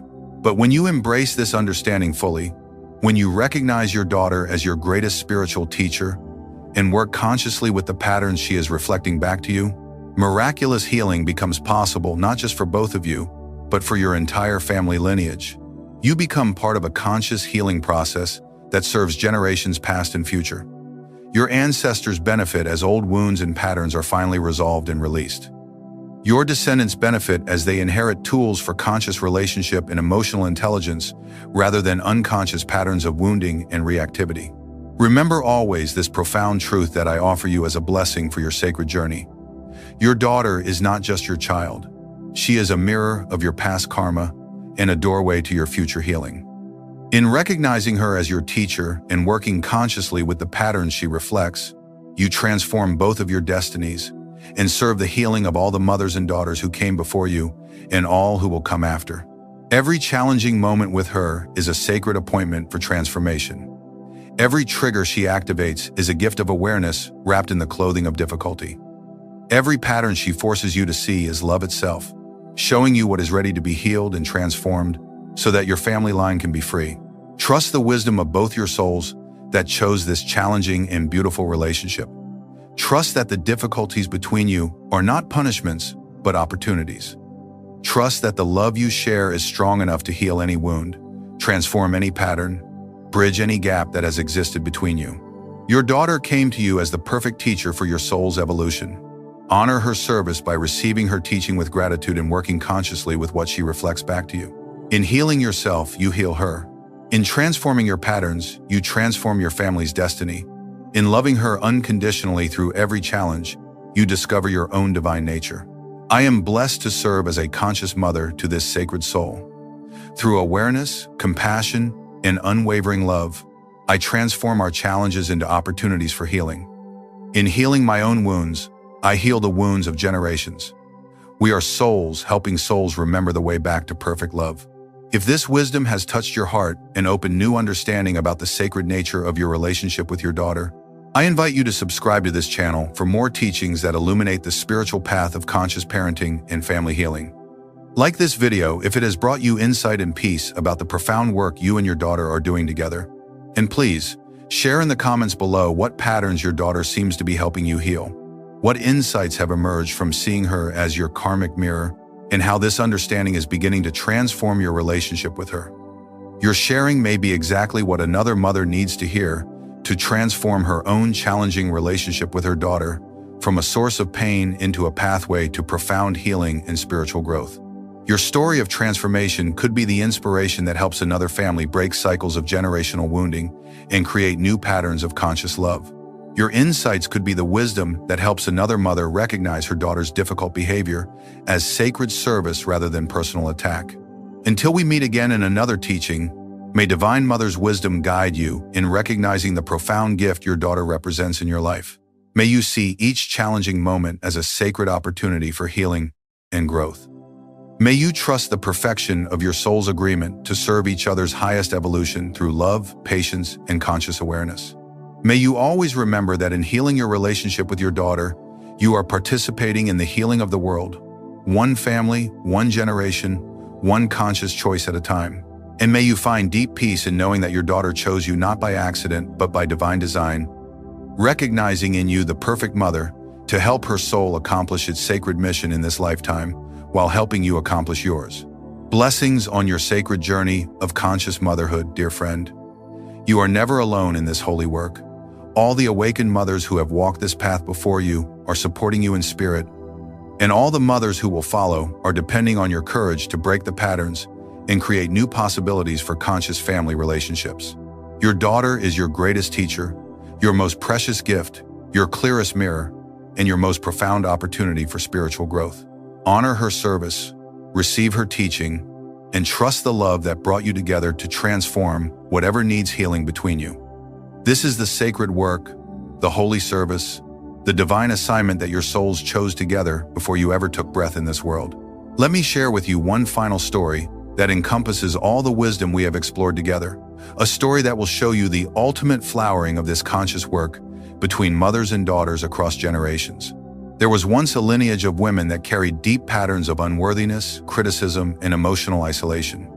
For 7 generations, mothers and daughters in this family line had struggled with painful relationships, each generation passing on wounds of feeling never good enough, never truly seen or understood, never fully loved for who they authentically were. The great-great-great-grandmother had been abandoned as a child and learned that love was conditional on being useful and causing no problems. She passed this pattern to her daughter through constant criticism, disguised as helpfulness, always pointing out what could be improved, never celebrating what was already beautiful and perfect. Each subsequent generation inherited and intensified these patterns. Daughters learned that their worth depended on external achievements and others' approval. They developed harsh inner critics that never allowed them to rest in their own inherent value. They struggled to form authentic, intimate relationships because they had never learned to love themselves unconditionally. The mothers in each generation desperately wanted to love their daughters better than they had been loved, but they could only give what they had received. They tried to protect their daughters from criticism by being extremely supportive, but underneath their encouragement was their own unhealed wound of feeling unworthy, which their daughters could sense energetically. This created a terrible pattern where the more the mothers tried to build up their daughters' self-esteem through external praise and validation, the more the daughters rebelled and acted out, unconsciously sensing that this love was somehow not authentic or complete. By the 7th generation, the pattern had reached a crisis point. The mother, whom we shall call Grace, had tried everything she could think of to break the cycle. She had read every parenting book, attended therapy, practiced positive affirmations with her daughter. But her daughter Maya seemed determined to reject every effort Grace made to love and support her. Maya would respond to her mother's compliments with eye-rolling and criticism. She would reject Grace's attempts at physical affection and emotional connection. She seemed to take perverse pleasure in pointing out all of Grace's flaws and shortcomings. Their relationship had become a constant battle of wills, with Grace desperately trying to prove her love and Maya equally determined to prove that love was conditional and would eventually disappear. Grace came to me in complete despair, feeling like she had failed not just as a mother, but as a person. She could not understand how her sincere efforts to love her daughter unconditionally had created such a hostile and painful relationship. She was ready to give up, convinced that some family patterns were simply too deep and too powerful to be healed. I spent many sessions with Grace, helping her understand the profound spiritual dynamics at play in her relationship with Maya. I explained that Maya's soul had incarnated into this family lineage with a very specific mission: to force the healing of these ancestral patterns once and for all. Maya had agreed to embody the family's unworthiness patterns in their most extreme form so that they could finally be seen clearly and transformed at their energetic root. Maya's rejection of Grace's love was not evidence that Maya was damaged or that Grace was failing as a mother. Maya's behavior was actually the family's unconscious patterns of self-rejection and unworthiness being expressed through her personality. Maya was showing Grace exactly what the family's relationship with love looked like: constantly rejecting it, never believing it was real, always waiting for it to be withdrawn when imperfections were revealed. I helped Grace understand that Maya was not rejecting Grace personally, but was acting out the family's generational pattern of rejecting love because deep down the family consciousness believed that love was not safe, not permanent, not real unless it was earned through perfection. Grace began to work with this understanding, using Maya's rejection as a mirror for her own unhealed relationship with receiving love. Every time Maya pushed away Grace's affection, Grace would ask herself, "Where do I still push away love? Where do I still believe I must earn affection through being perfect? Where do I still doubt my own lovability?" Grace discovered that despite all her conscious efforts to love Maya unconditionally, she was still carrying the family's unconscious pattern of believing that love must be earned. When Maya achieved something or behaved well, Grace felt proud and loving. When Maya struggled or acted out, Grace felt disappointed and worried, which Maya interpreted as conditional love. Grace began to practice loving Maya not for what she did or achieved, but simply for existing. She started expressing appreciation for Maya's essence, her spirit, her unique way of being in the world, rather than just praising her accomplishments or behavior. She learned to remain emotionally steady and loving, even when Maya was being difficult or rejecting. Most importantly, Grace began to love herself in the same unconditional way she was learning to love Maya. She practiced self-compassion when she made mistakes as a mother. She learned to appreciate her own efforts and growth rather than constantly judging her performance. She developed a relationship with her own inner child, giving herself the unconditional love and acceptance she had never received from her own mother. As Grace's relationship with herself healed, as she learned to receive love rather than just give it, as she developed genuine self-worth that was not dependent on Maya's responses to her, something beautiful began to happen in their relationship. Maya slowly began to trust that Grace's love was real and permanent. She started to test it less aggressively, to push away less violently. She began to allow small moments of connection and affection. Most importantly, Maya began to model Grace's new relationship with herself, learning to be gentler with her own mistakes and imperfections. The transformation took several years to fully unfold, but by the time Maya reached young adulthood, their relationship had become a source of strength and joy for both of them. Maya had learned to receive love gracefully and to give it generously. She had developed genuine self-worth and the ability to form healthy, authentic relationships. But the most miraculous part of this story was what happened next. Maya's healing work with Grace had been so profound that it actually healed backwards through the generations. Grace found herself able to forgive and understand her own mother for the first time. She began to see her mother not as the critical woman who had damaged her, but as a wounded soul who had been carrying patterns she did not know how to heal. Grace reached out to her aging mother with compassion and understanding. Instead of the old patterns of criticism and defensiveness, they began to have honest conversations about their family's history of struggle with self-worth and unconditional love. Grace's mother was able to acknowledge the ways she had unconsciously passed on harmful patterns, and Grace was able to express gratitude for her mother's sincere efforts to love her despite her own unhealed wounds. This healing between Grace and her mother created a ripple effect that touched other family members. Grace's sisters began to examine their own patterns with their children. Her aunts and cousins started having conversations about the family's relationship with criticism and conditional love. Most beautifully, when Maya eventually had her own daughter, she was able to offer her child something that had never existed in their family lineage, truly unconditional love from the very beginning. Maya's daughter grew up feeling inherently worthy, naturally confident, able to receive love easily and give it freely. The generational pattern that had caused suffering for 7 generations was finally broken.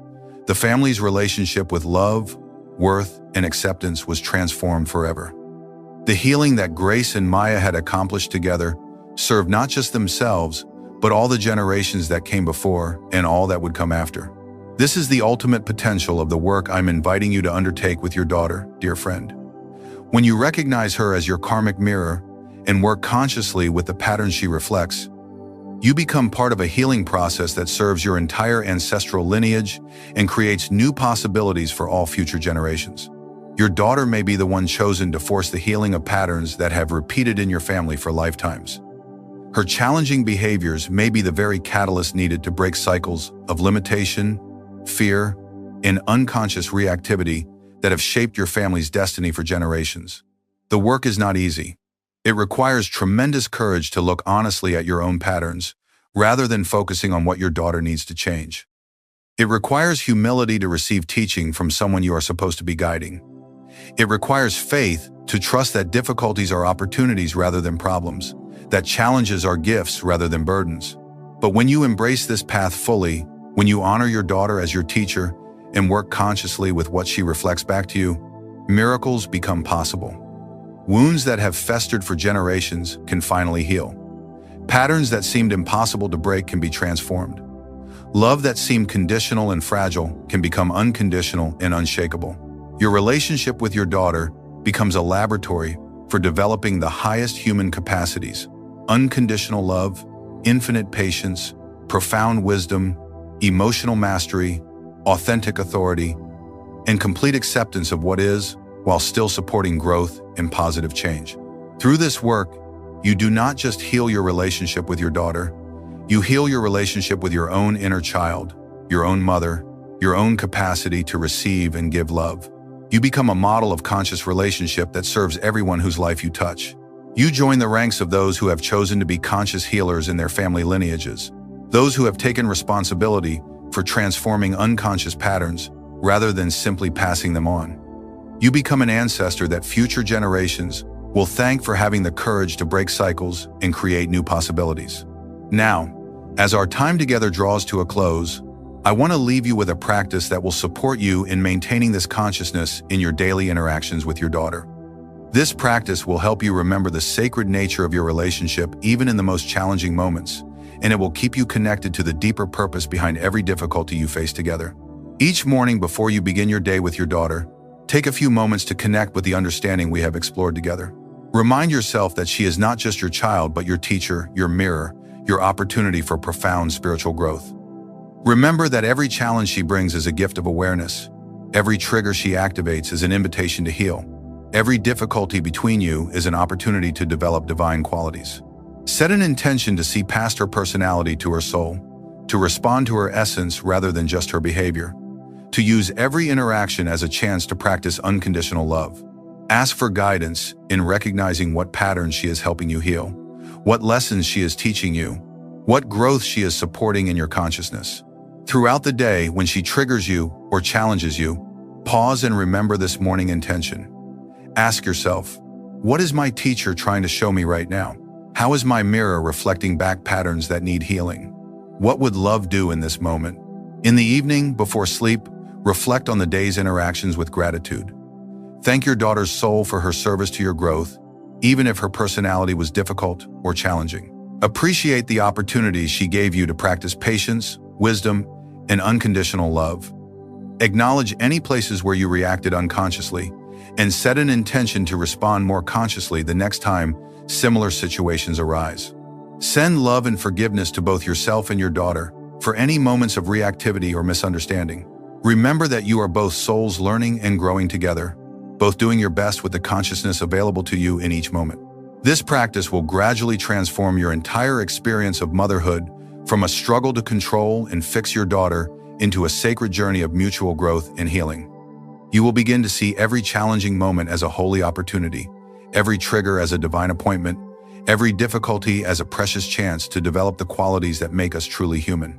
Your daughter will feel this shift in your consciousness, and she will naturally begin to respond differently to you. When she no longer needs to force your growth through challenging behavior, when she senses that you are receiving her teaching with gratitude rather than resistance, she will be free to express the love and wisdom that are her true nature. The relationship between you will transform from a battlefield into a sanctuary, from a source of stress into a source of strength, from a burden to be endured into a blessing to be cherished. You will discover that the same intensity that once made your relationship so difficult now makes it extraordinarily deep, meaningful, and transformative. This is the promise I offer you as you embark upon or continue this sacred work with your daughter. The challenges between you are not obstacles to overcome, but opportunities to embrace. The difficulties you face together are not evidence of failure, but proof of the profound spiritual work you agreed to do together. Trust the process, dear mother.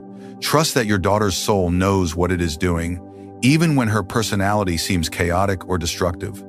Trust that your love, guided by consciousness and wisdom, is powerful enough to heal any wound, transform any pattern, bridge any gap that has opened between you. Remember always that your daughter chose you not because you were already perfect, but because she saw in you the capacity to grow into the mother her soul needed. She saw your potential for unconditional love, infinite patience, and profound wisdom, even when you could not see these qualities in yourself. Your job is not to be the perfect mother, but to be the growing mother, the conscious mother, the mother who is willing to learn and heal and transform in service of your mutual evolution. Your daughter will help you discover capacities for love and wisdom that you never knew you possessed. In serving her growth, you will discover your own divine nature. This is the greatest gift your daughter offers you, the opportunity to become who you truly are at the deepest level of your being. Through her challenges, you develop patience. Through her triggers, you discover wisdom. Through her resistance, you learn unconditional love. Through her growth, you remember your own divine nature. She is your greatest teacher because she has access to your heart in ways no one else does. She can push buttons you did not know existed, activate wounds you thought were healed, challenge you to grow in ways you never imagined possible. This is not a burden but a blessing, not a problem but a gift beyond measure.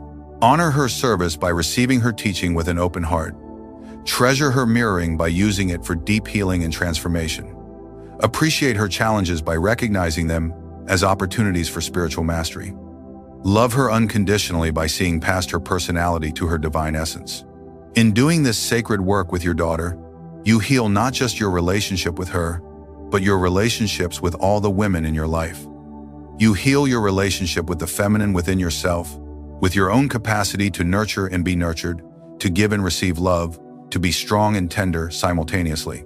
You become a model of conscious femininity, showing other women that it is possible to break generational patterns, to heal ancestral wounds, to transform family relationships from sources of pain into sources of profound growth and mutual support.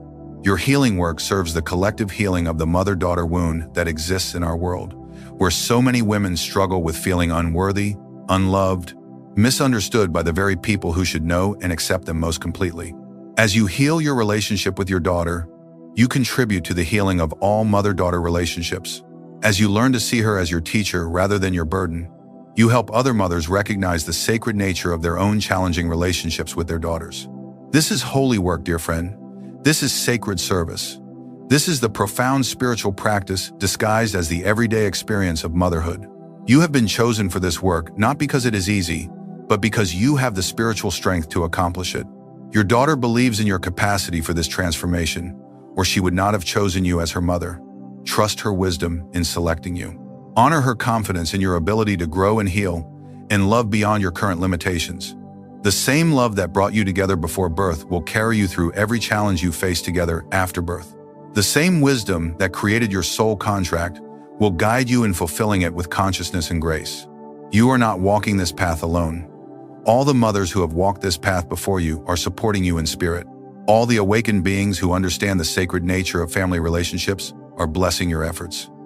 The Divine Mother herself is working through you as you learn to love your daughter with the same unconditional love that the universe has for all its children. Trust in this support. Draw strength from this understanding. Find peace in knowing that every step of your journey with your daughter is guided by infinite love and wisdom, even when the path seems difficult or unclear. Your daughter is not just your child. She is your karma made manifest, your teacher in disguise, your opportunity for profound healing and transformation. She is your sacred mirror, reflecting back what needs attention, what seeks healing, what is ready to be transformed. In honoring her as your teacher, you honor the divine intelligence that creates all relationships for the purpose of growth and awakening. In receiving her gifts of awareness, you serve the evolution of consciousness itself. In loving her unconditionally through every challenge, you remember what love truly island. This is the wisdom I leave with you today, dear friend. This is the understanding that can transform your most difficult relationship into your most sacred opportunity. This is the love that heals all wounds, breaks all patterns, and creates all possibilities for new life and greater joy. May this wisdom guide you always in your sacred journey with your daughter. May you see her through the eyes of your soul rather than the fears of your personality. May you receive her teaching with gratitude rather than resistance. And may you always remember that in healing your relationship with her, you heal your relationship with all of life. Blessings and infinite love to you both on this sacred path of conscious motherhood and daughterhood. The divine is expressing itself through your relationship, using your love to heal the world one family at a time. Trust this process, honor this service, and know that your work together is contributing to the healing and awakening of all humanity. Om peace, peace, peace. May all mothers and daughters everywhere know the truth of their sacred connection. May all families heal the wounds that separate them from love. May all souls remember that we are here to serve each other's awakening through the profound gift of conscious relationship. This is my blessing for you and your precious daughter. Go forward with wisdom, courage, and infinite love. Before you came to earth, your soul made a promise that is now holding you back. This promise made sense then, but it doesn't help you now. It's like wearing baby clothes when you're grown up. What once fit you now makes you feel trapped. The good news is you can change this old promise and make a new one that helps you grow. I'm going to teach you how to spot these old promises and replace them with better ones. When you learn to do this, your life will start flowing in ways you never thought possible. In the next 45 minutes, you're going to discover the hidden soul contracts that have been controlling your life from the spiritual realm and learn how to identify which agreements are serving your evolution versus those that are limiting your divine expression. You'll understand why certain patterns keep repeating despite your best efforts to change them. And most importantly, you'll receive the spiritual tools to consciously break contracts that no longer serve your highest good. You'll learn to recognize the signs that limiting soul contracts are active in your life, understand the spiritual process for safely dissolving these agreements, and discover how to create new soul contracts that support your current level of spiritual development and life purpose. This isn't about rejecting all spiritual commitments or avoiding responsibility. It's about becoming conscious of the invisible agreements governing your life and ensuring they align with love, growth, and divine will rather than limitation, fear, or outdated spiritual perspectives. Have you ever felt like you're living someone else's life instead of your own? Like no matter how hard you work on personal development, certain patterns just won't change? Like there's some invisible force preventing you from accessing your full potential or experiencing the joy and flow that should be your natural state? Most spiritual teachings focus on clearing karma, healing trauma, or changing limiting beliefs. While these approaches can be helpful, they often miss a deeper level where many of our most persistent life patterns originate, the realm of soul contracts made before birth.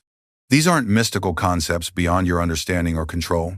Soul contracts are spiritual agreements that operate according to universal laws, just like physical contracts operate according to legal laws. And just like you can renegotiate or dissolve physical contracts that no longer serve you, you can consciously work with soul contracts to ensure they support your current growth rather than limiting it. What I'm sharing today comes from decades of helping souls recognize and transform the invisible spiritual agreements that were shaping their lives without their conscious awareness. This work has helped thousands of people break free from patterns that seem permanent and access levels of flow and fulfillment they never thought possible.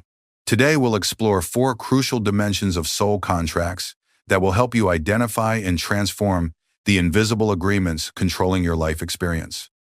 First, I'll reveal what soul contracts actually are, how they're created, and why some serve your evolution while others become spiritual prisons that limit your divine expression. Then, we'll discover how to recognize the specific signs that limiting soul contracts are active in your life. You'll learn to identify patterns, blocks, and recurring challenges that indicate old spiritual agreements are preventing your natural flow and growth. Next, I'll teach you the sacred process for consciously breaking soul contracts that no longer serve your highest good. This isn't about avoiding spiritual responsibility. It's about claiming your divine right to live in alignment with love and truth rather than fear and limitation. Finally, we'll explore how to create new soul contracts that support your current spiritual development and life purpose.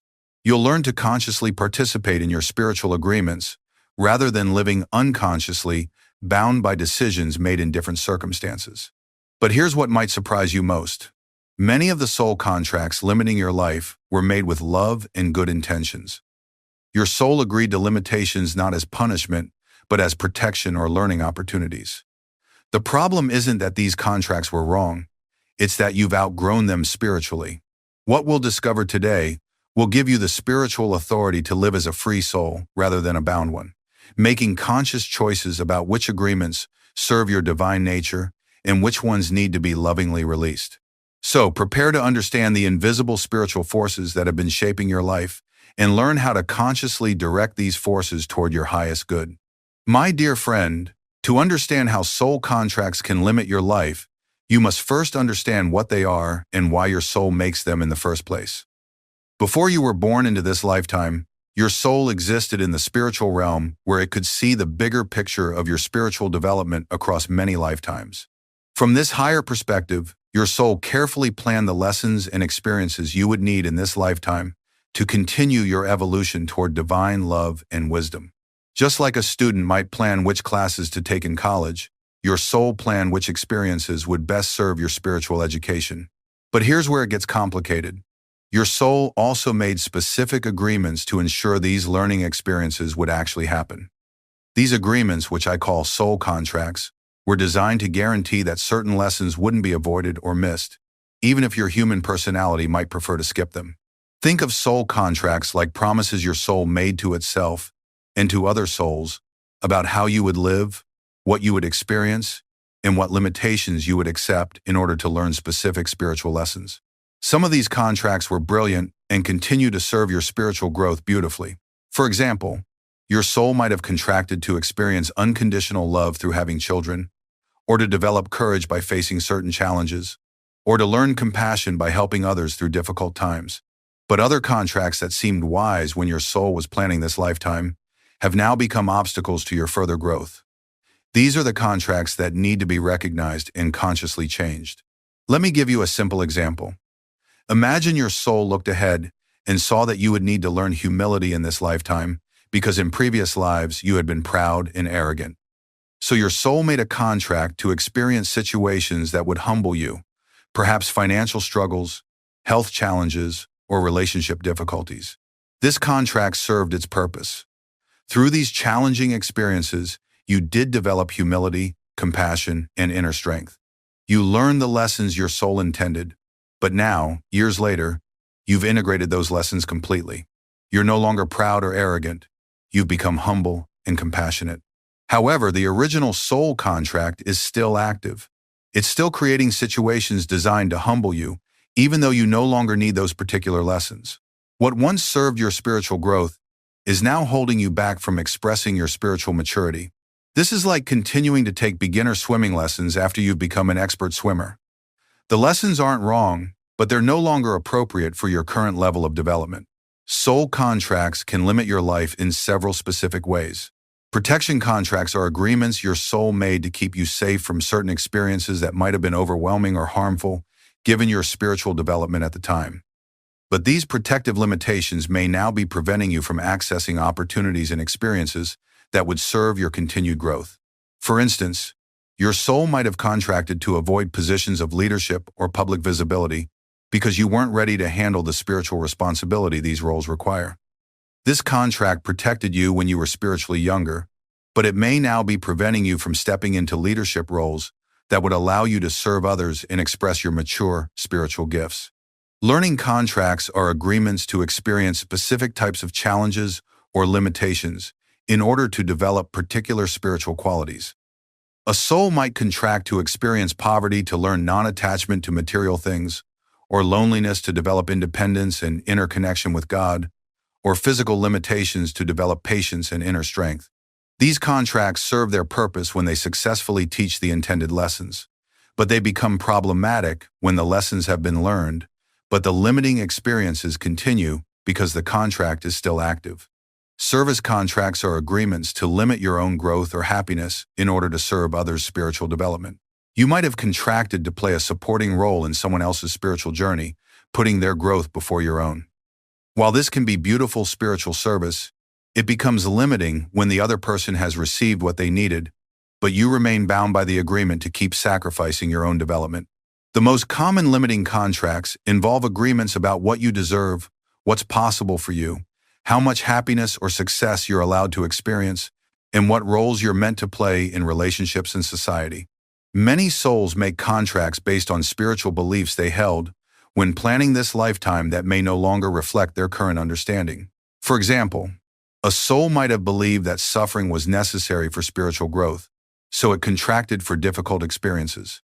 But if you've now learned that joy and love are equally valid paths to spiritual development, continuing to honor a contract based on the belief that suffering is necessary becomes counterproductive.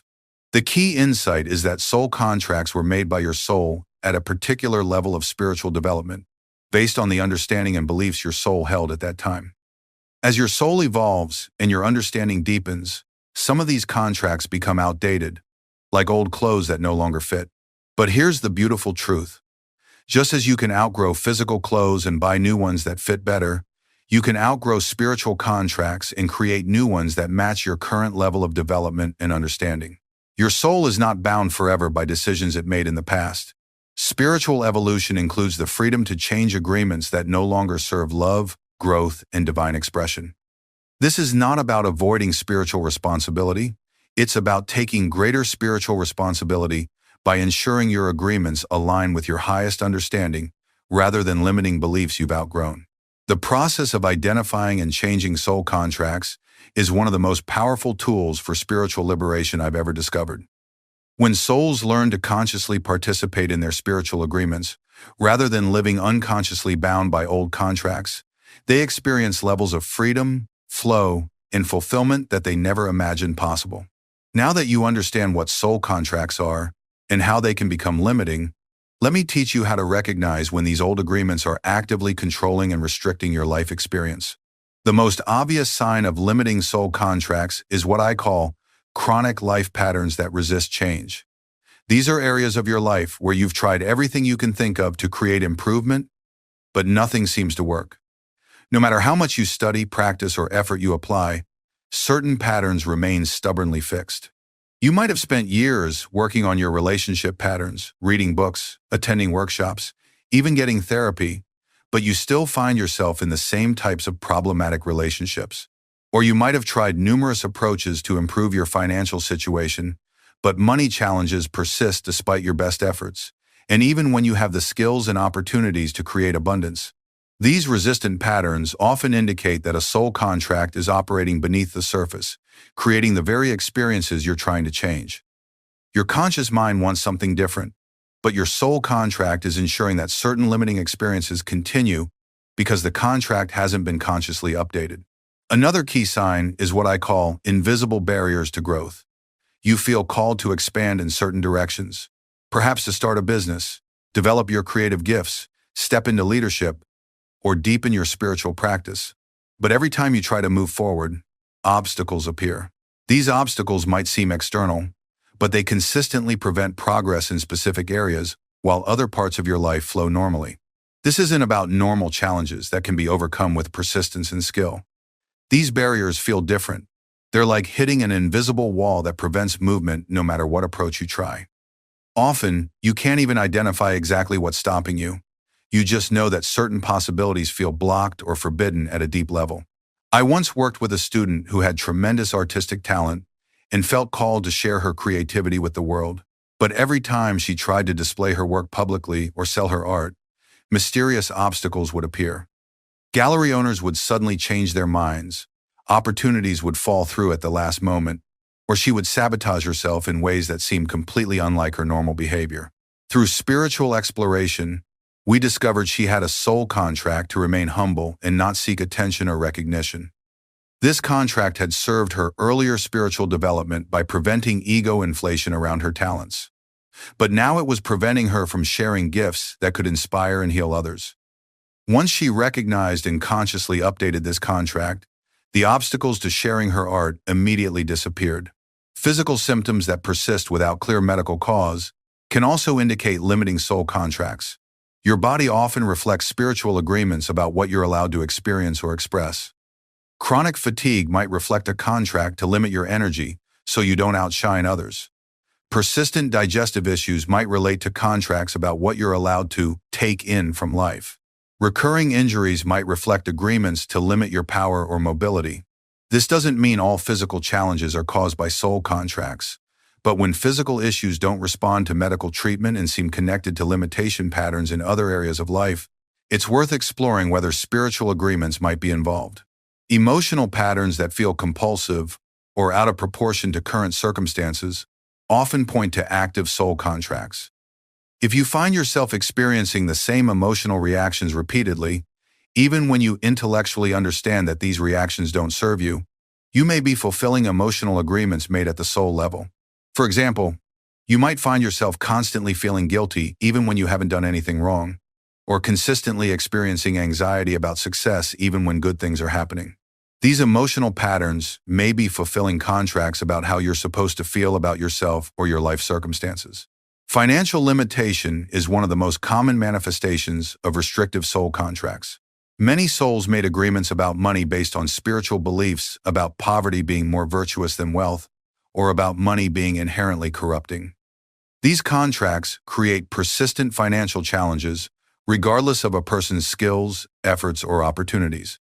If you consistently experience financial stress, despite having abilities that should generate abundance, or if money seems to slip away just when you start to accumulate it, or if you feel guilty or uncomfortable when you do have financial success, you may have active contracts that limit your relationship with material resources. Relationship patterns also frequently reflect soul contracts.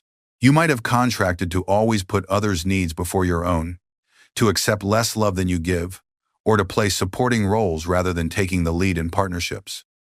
These contracts create relationships that feel unbalanced or unsatisfying, but changing partners doesn't solve the problem because the underlying agreement continues to attract similar dynamics. The key to recognizing limiting soul contracts is paying attention to areas of life that feel consistently stuck, blocked, or problematic, despite your sincere efforts to create change. These areas often involve repetitive patterns, invisible barriers, or experiences that feel imposed upon you rather than consciously chosen. But remember, not every challenge or limitation indicates a restrictive soul contract. Sometimes difficulties are simply part of life's natural learning process, temporary obstacles that can be overcome through patience and skill, or appropriate challenges that are helping you develop important qualities. The distinguishing feature of contract-based limitations is their persistence across time and circumstances, their resistance to normal problem-solving approaches, and their feeling of being somehow fixed or predetermined rather than changeable through conscious effort. When you can identify which limitations in your life might be rooted in outdated soul contracts, you've taken the first step toward spiritual freedom. Recognition gives you the power to consciously examine these agreements and decide whether they still serve your highest good or whether it's time to create new contracts that support your current level of spiritual development.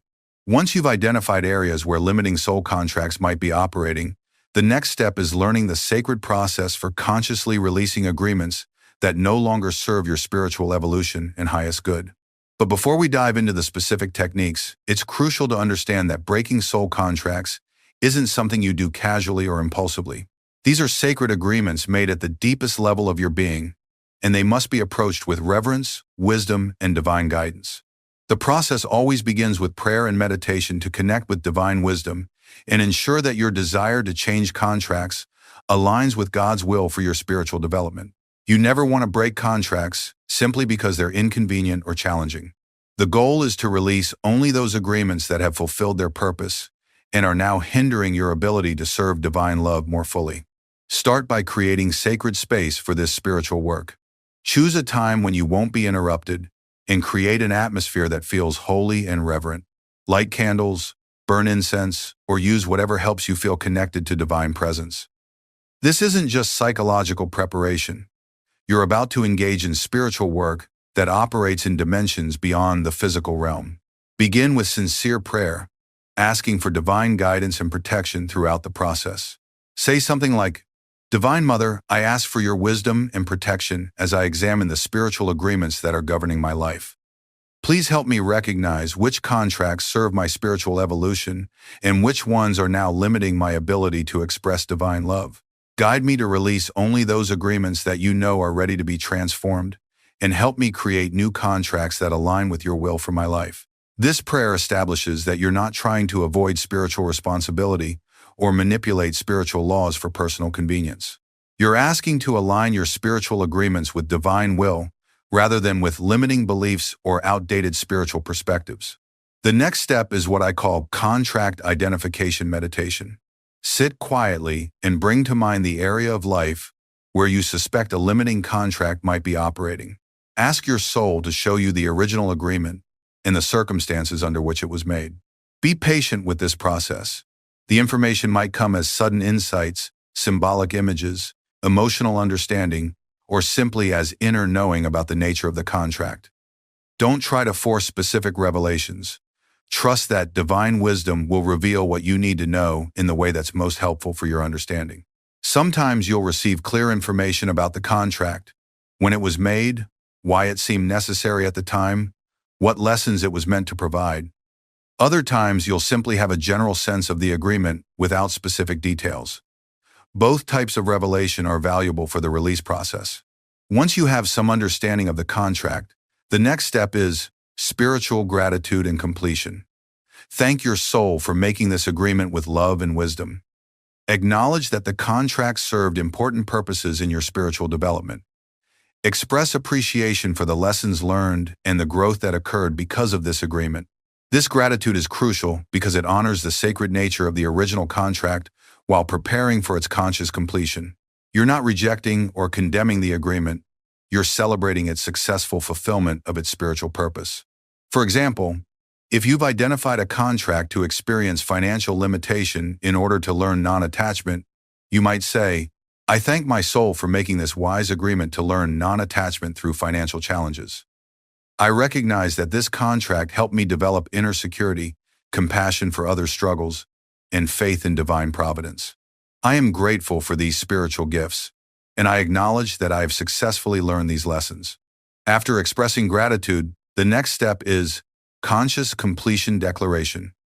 This is where you formally acknowledge that the contract has fulfilled its purpose and declare your readiness to release it. Say something like, I recognize that this contract has successfully accomplished its spiritual purpose in my development.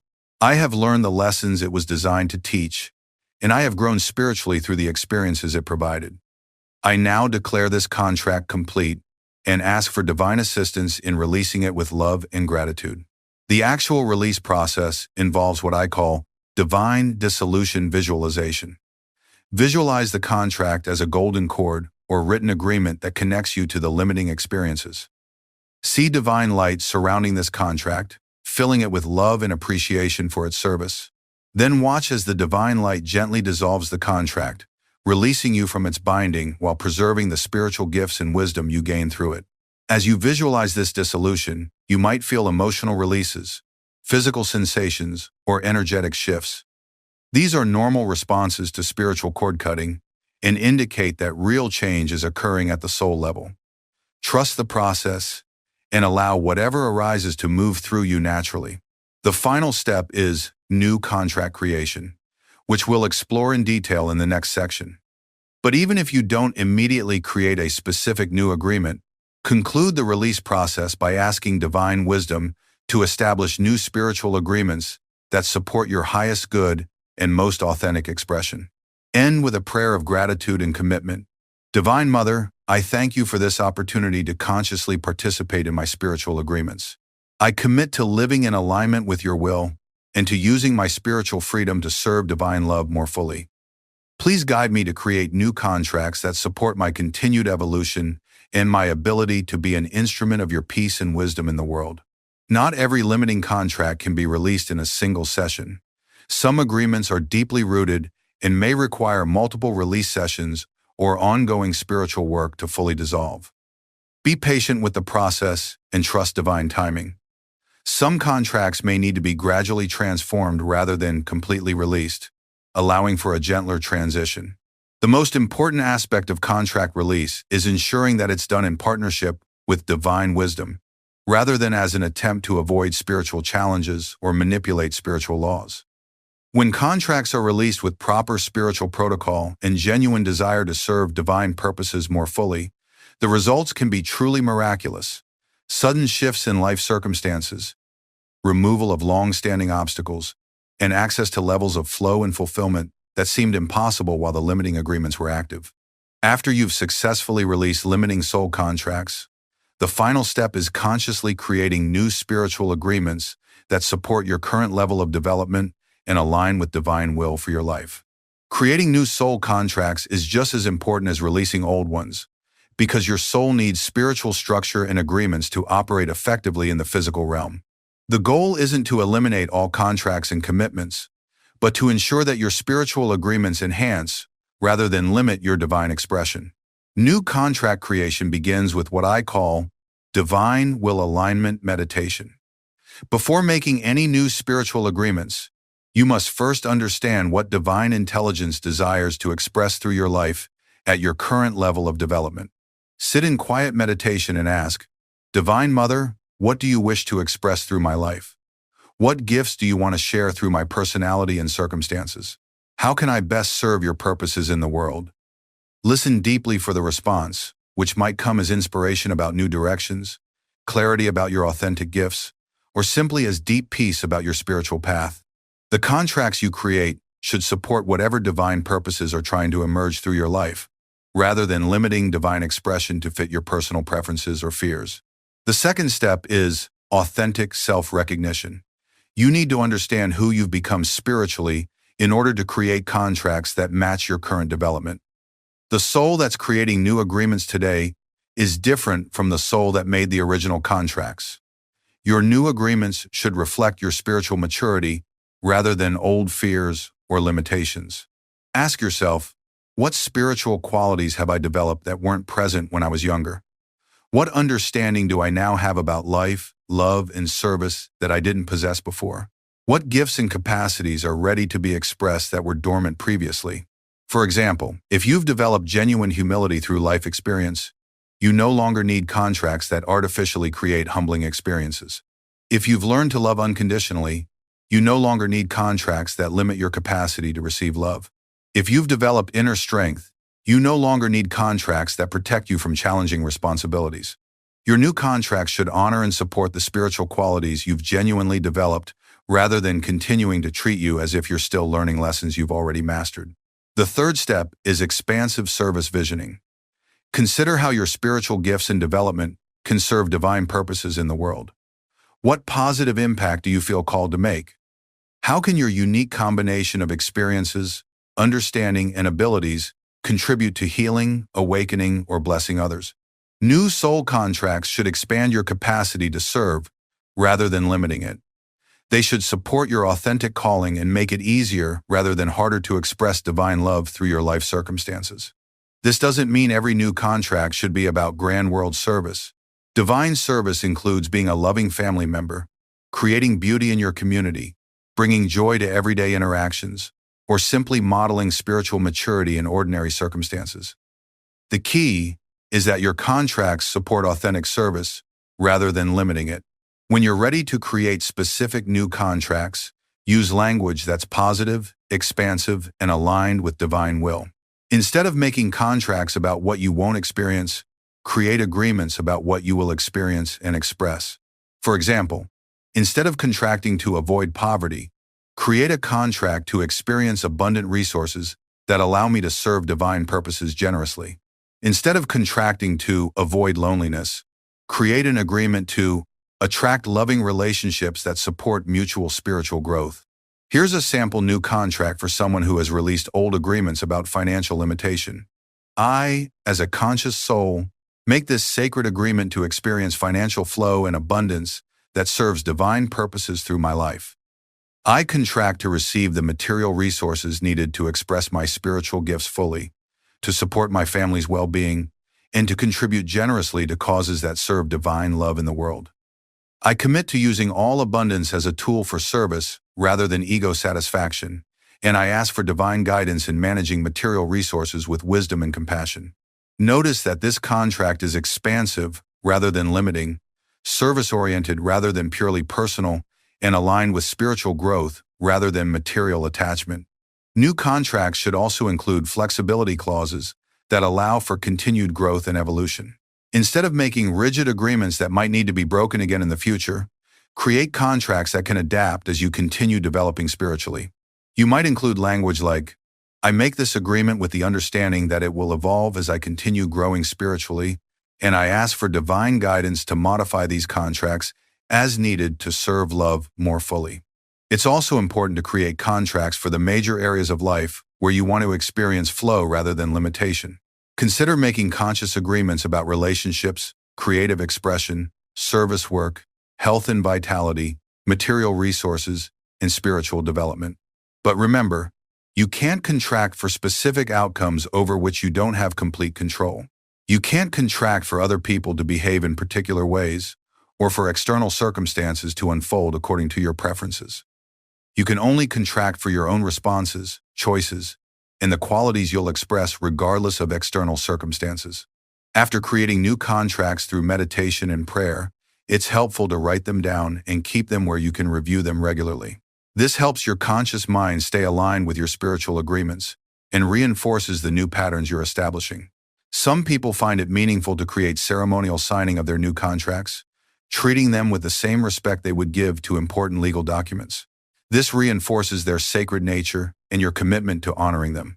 The final step in new contract creation is living alignment, which means consistently making choices that honor your new agreements rather than defaulting to old patterns.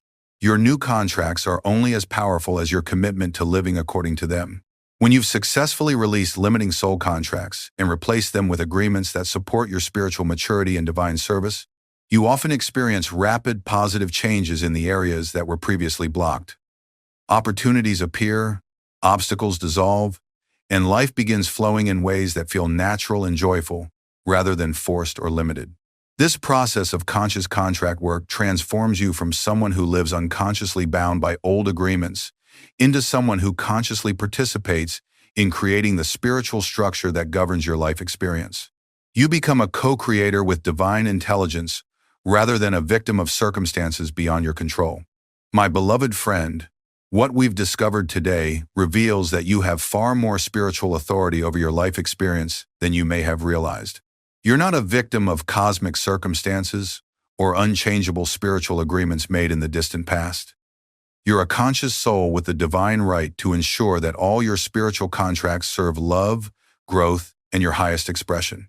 You've learned to recognize when limiting soul contracts are operating in your life, understand the sacred process for consciously releasing agreements that no longer serve you, and discovered how to create new contracts that support your current spiritual development and divine purpose.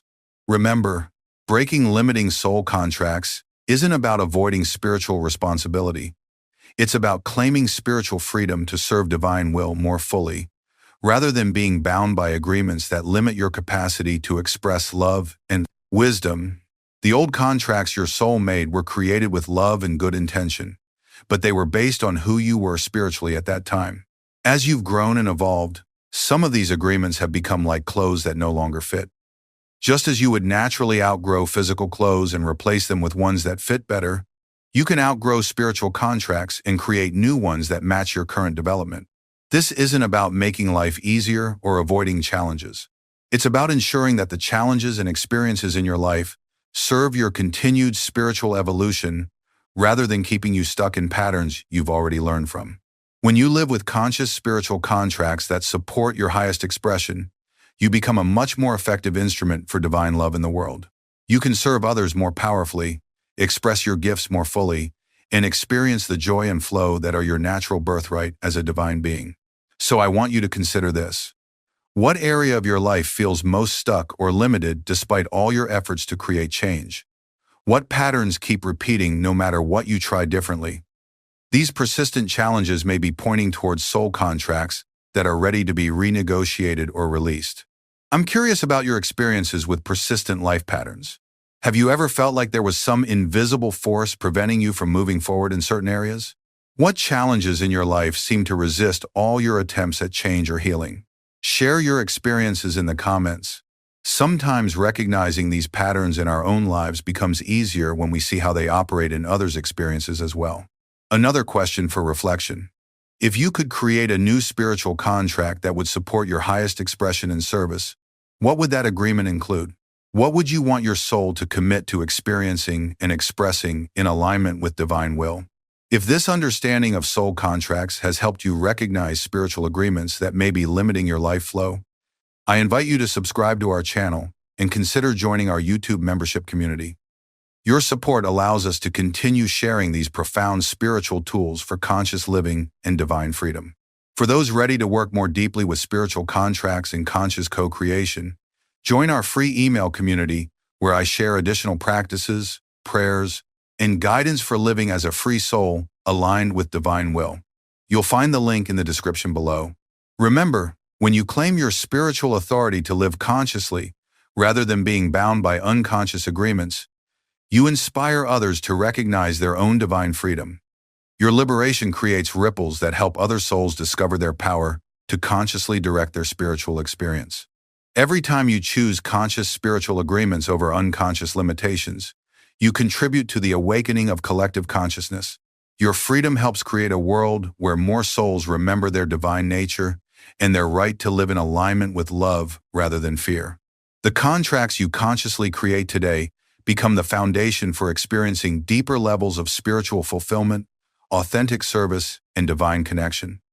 Your willingness to examine and update your spiritual agreements helps other people recognize that they too can become conscious participants in their spiritual evolution rather than unconscious victims of old contracts. When you live as a free soul making conscious choices about your spiritual commitments, you become a living example of what's possible when human beings remember their divine nature and claim their spiritual authority. Your life becomes a demonstration of divine love, expressing through someone who has chosen freedom over limitation. Until we meet again in the freedom that is every soul's birthright, may you live as a conscious co-creator with the divine, bound only by love and committed only to the highest expression of truth, beauty, and service in your beautiful, liberated life. May every contract you make be an agreement to love more deeply, serve more fully, and express the divine nature that is your true essence. And may your conscious choices inspire countless other souls to claim their own spiritual freedom and step into their highest possibilities. Right now, there's a spiritual debt weighing on your soul that's blocking every good thing trying to come into your life. Your prayers bounce back unanswered, opportunities slip through your fingers, and no matter how hard you try, luck seems to avoid you like you're carrying some invisible curse. Today, I'm going to reveal the ancient debt that 99% of people don't even know they owe, and exactly how to repay it so your luck can finally flow. What I'm about to share will explain why some people seem blessed while others struggle, no matter how good their intentions. This isn't about past life karma or mysterious spiritual punishment. This is about a debt so immediate, so present in your daily experience, that once you see it, you'll wonder how you missed it for so long. In the next 45 minutes, you're going to discover the spiritual debt that's been invisibly blocking your good fortune, why traditional approaches to improving your luck only treat symptoms instead of the root cause, and most importantly, the specific spiritual practices that can clear this debt completely and permanently. You'll learn why some people seem naturally lucky while others struggle despite their best efforts, how to recognize if this spiritual debt is active in your life, and the exact steps to transform from someone who feels cursed by circumstances into someone who experiences divine protection and abundant blessings. This isn't about positive thinking or manifestation techniques. This is about understanding and working with the fundamental spiritual laws that govern how fortune flows into human life. By the end of this teaching, you'll have the tools to repay this ancient debt and open the floodgates of luck that have been waiting to pour into your experience. Now, I know what you might be thinking. Another spiritual teacher talking about karma and past life debts. But what I'm going to share today is far more immediate and practical than that. This debt isn't something mysterious from previous lifetimes that you have no control over. It's something you can identify, understand, and repay starting right now. I've counseled thousands of souls who felt like they were living under a dark cloud, who watched others receive the blessings they prayed for, who worked twice as hard for half the results. They weren't cursed, they weren't being punished by God, and they weren't victims of random bad luck. They were experiencing the natural consequences of an unpaid spiritual debt. The beautiful thing about spiritual debts is that once you understand how they work, they become opportunities rather than obstacles. Just as paying off financial debt frees up your money to flow in new directions, paying off spiritual debt frees up divine grace to flow into your life in ways that will amaze you. This debt I'm going to reveal today is so common that most people accept its effects as just how life is. They think struggling is normal, that good fortune is rare, that abundance is reserved for the lucky few. But these beliefs are just symptoms of the debt, not the natural state of a soul that's spiritually current with the universe. Today, we'll explore 4 profound truths about this spiritual debt that's been blocking your luck. First, I'll reveal exactly what this debt is, how it was created, and why it affects every area of your life, from your finances to your relationships to your health to your spiritual progress. You'll understand why this isn't just about bad luck, but about a fundamental disconnection from divine flow. Then, we'll discover how to recognize if this debt is active in your life. I'll share the specific signs and patterns that show you when this spiritual obligation is blocking your blessings. You'll finally understand why certain areas of your life feel stuck no matter what you do. Next, I'll guide you through the exact process of spiritual repayment, not through complex rituals or expensive ceremonies, but through simple, powerful practices that any sincere soul can perform. This is where the real transformation begins. Finally, we'll explore what happens when this debt is fully cleared, the dramatic shifts in luck, abundance, and divine support that become available once you're spiritually current with the universe. You'll learn how to maintain this state of grace so the debt never accumulates again. But here's what might surprise you most. This spiritual debt isn't actually a punishment, it's a gift. It's the universe's way of ensuring that when abundant blessings do flow into your life, you have the spiritual maturity to handle them wisely and share them generously. What we'll discover together will transform your entire understanding of how luck and abundance actually work in spiritual life. You'll see that what looked like cosmic unfairness was actually divine justice, and what felt like spiritual abandonment was actually spiritual education preparing you for greater blessings than you ever imagined possible. So prepare to understand why your luck has been locked, and more importantly, how to unlock it forever. My dear friend, the spiritual debt that's been blocking your luck is both simpler and more profound than you might imagine. It's not something complex or mysterious. It's something so basic to human experience that we often don't recognize its power. This debt is ingratitude, and it's the reason most souls live far below their spiritual inheritance. Every moment of your life, you are receiving gifts that you did nothing to earn. The breath moving through your lungs right now, did you create the lungs? Did you design the intricate process that extracts oxygen from air? The heart beating in your chest, did you install this miraculous pump that works tirelessly for decades without your conscious control? The sunrise that greeted you this morning, the gravity that keeps you grounded, the consciousness that allows you to understand these very words. These are all gifts freely given, beyond your power to create or control. Yet how often do you pause to acknowledge these constant blessings? How often do you feel genuine gratitude for the foundation of miracles that makes your existence possible? This is where spiritual debt begins, in the unconscious taking of divine gifts for granted. Every blessing unacknowledged, every miracle ignored, every gift received without appreciation creates what I call spiritual debt. It's not that God keeps a ledger of your thankfulness. It's that ingratitude creates a fundamental disconnection from the flow of divine grace that naturally carries abundant blessings. Think of gratitude as the spiritual currency that keeps divine flow moving through your life. When you appreciate what you've received, you signal to the universe that you're ready to receive more. When you take gifts for granted, you unconsciously close the channels through which new blessings are trying to reach you. I remember counseling a man who couldn't understand why his business was failing, while his competitor, who was less skilled and less hardworking, was thriving. As we explored his consciousness, I discovered he spent his days focused entirely on what was lacking. He complained about difficult customers, worried about the economy, criticized his employees, and took for granted the business he already had. Meanwhile, his competitor began each day with gratitude for his customers, his team, his opportunity to serve. He appreciated small successes and even saw challenges as gifts that made him stronger. The difference in their results wasn't about business skill. It was about spiritual currency. One was accumulating debt through ingratitude, while the other was building credit through appreciation. The spiritual law operating here is profound. You cannot receive what you don't appreciate.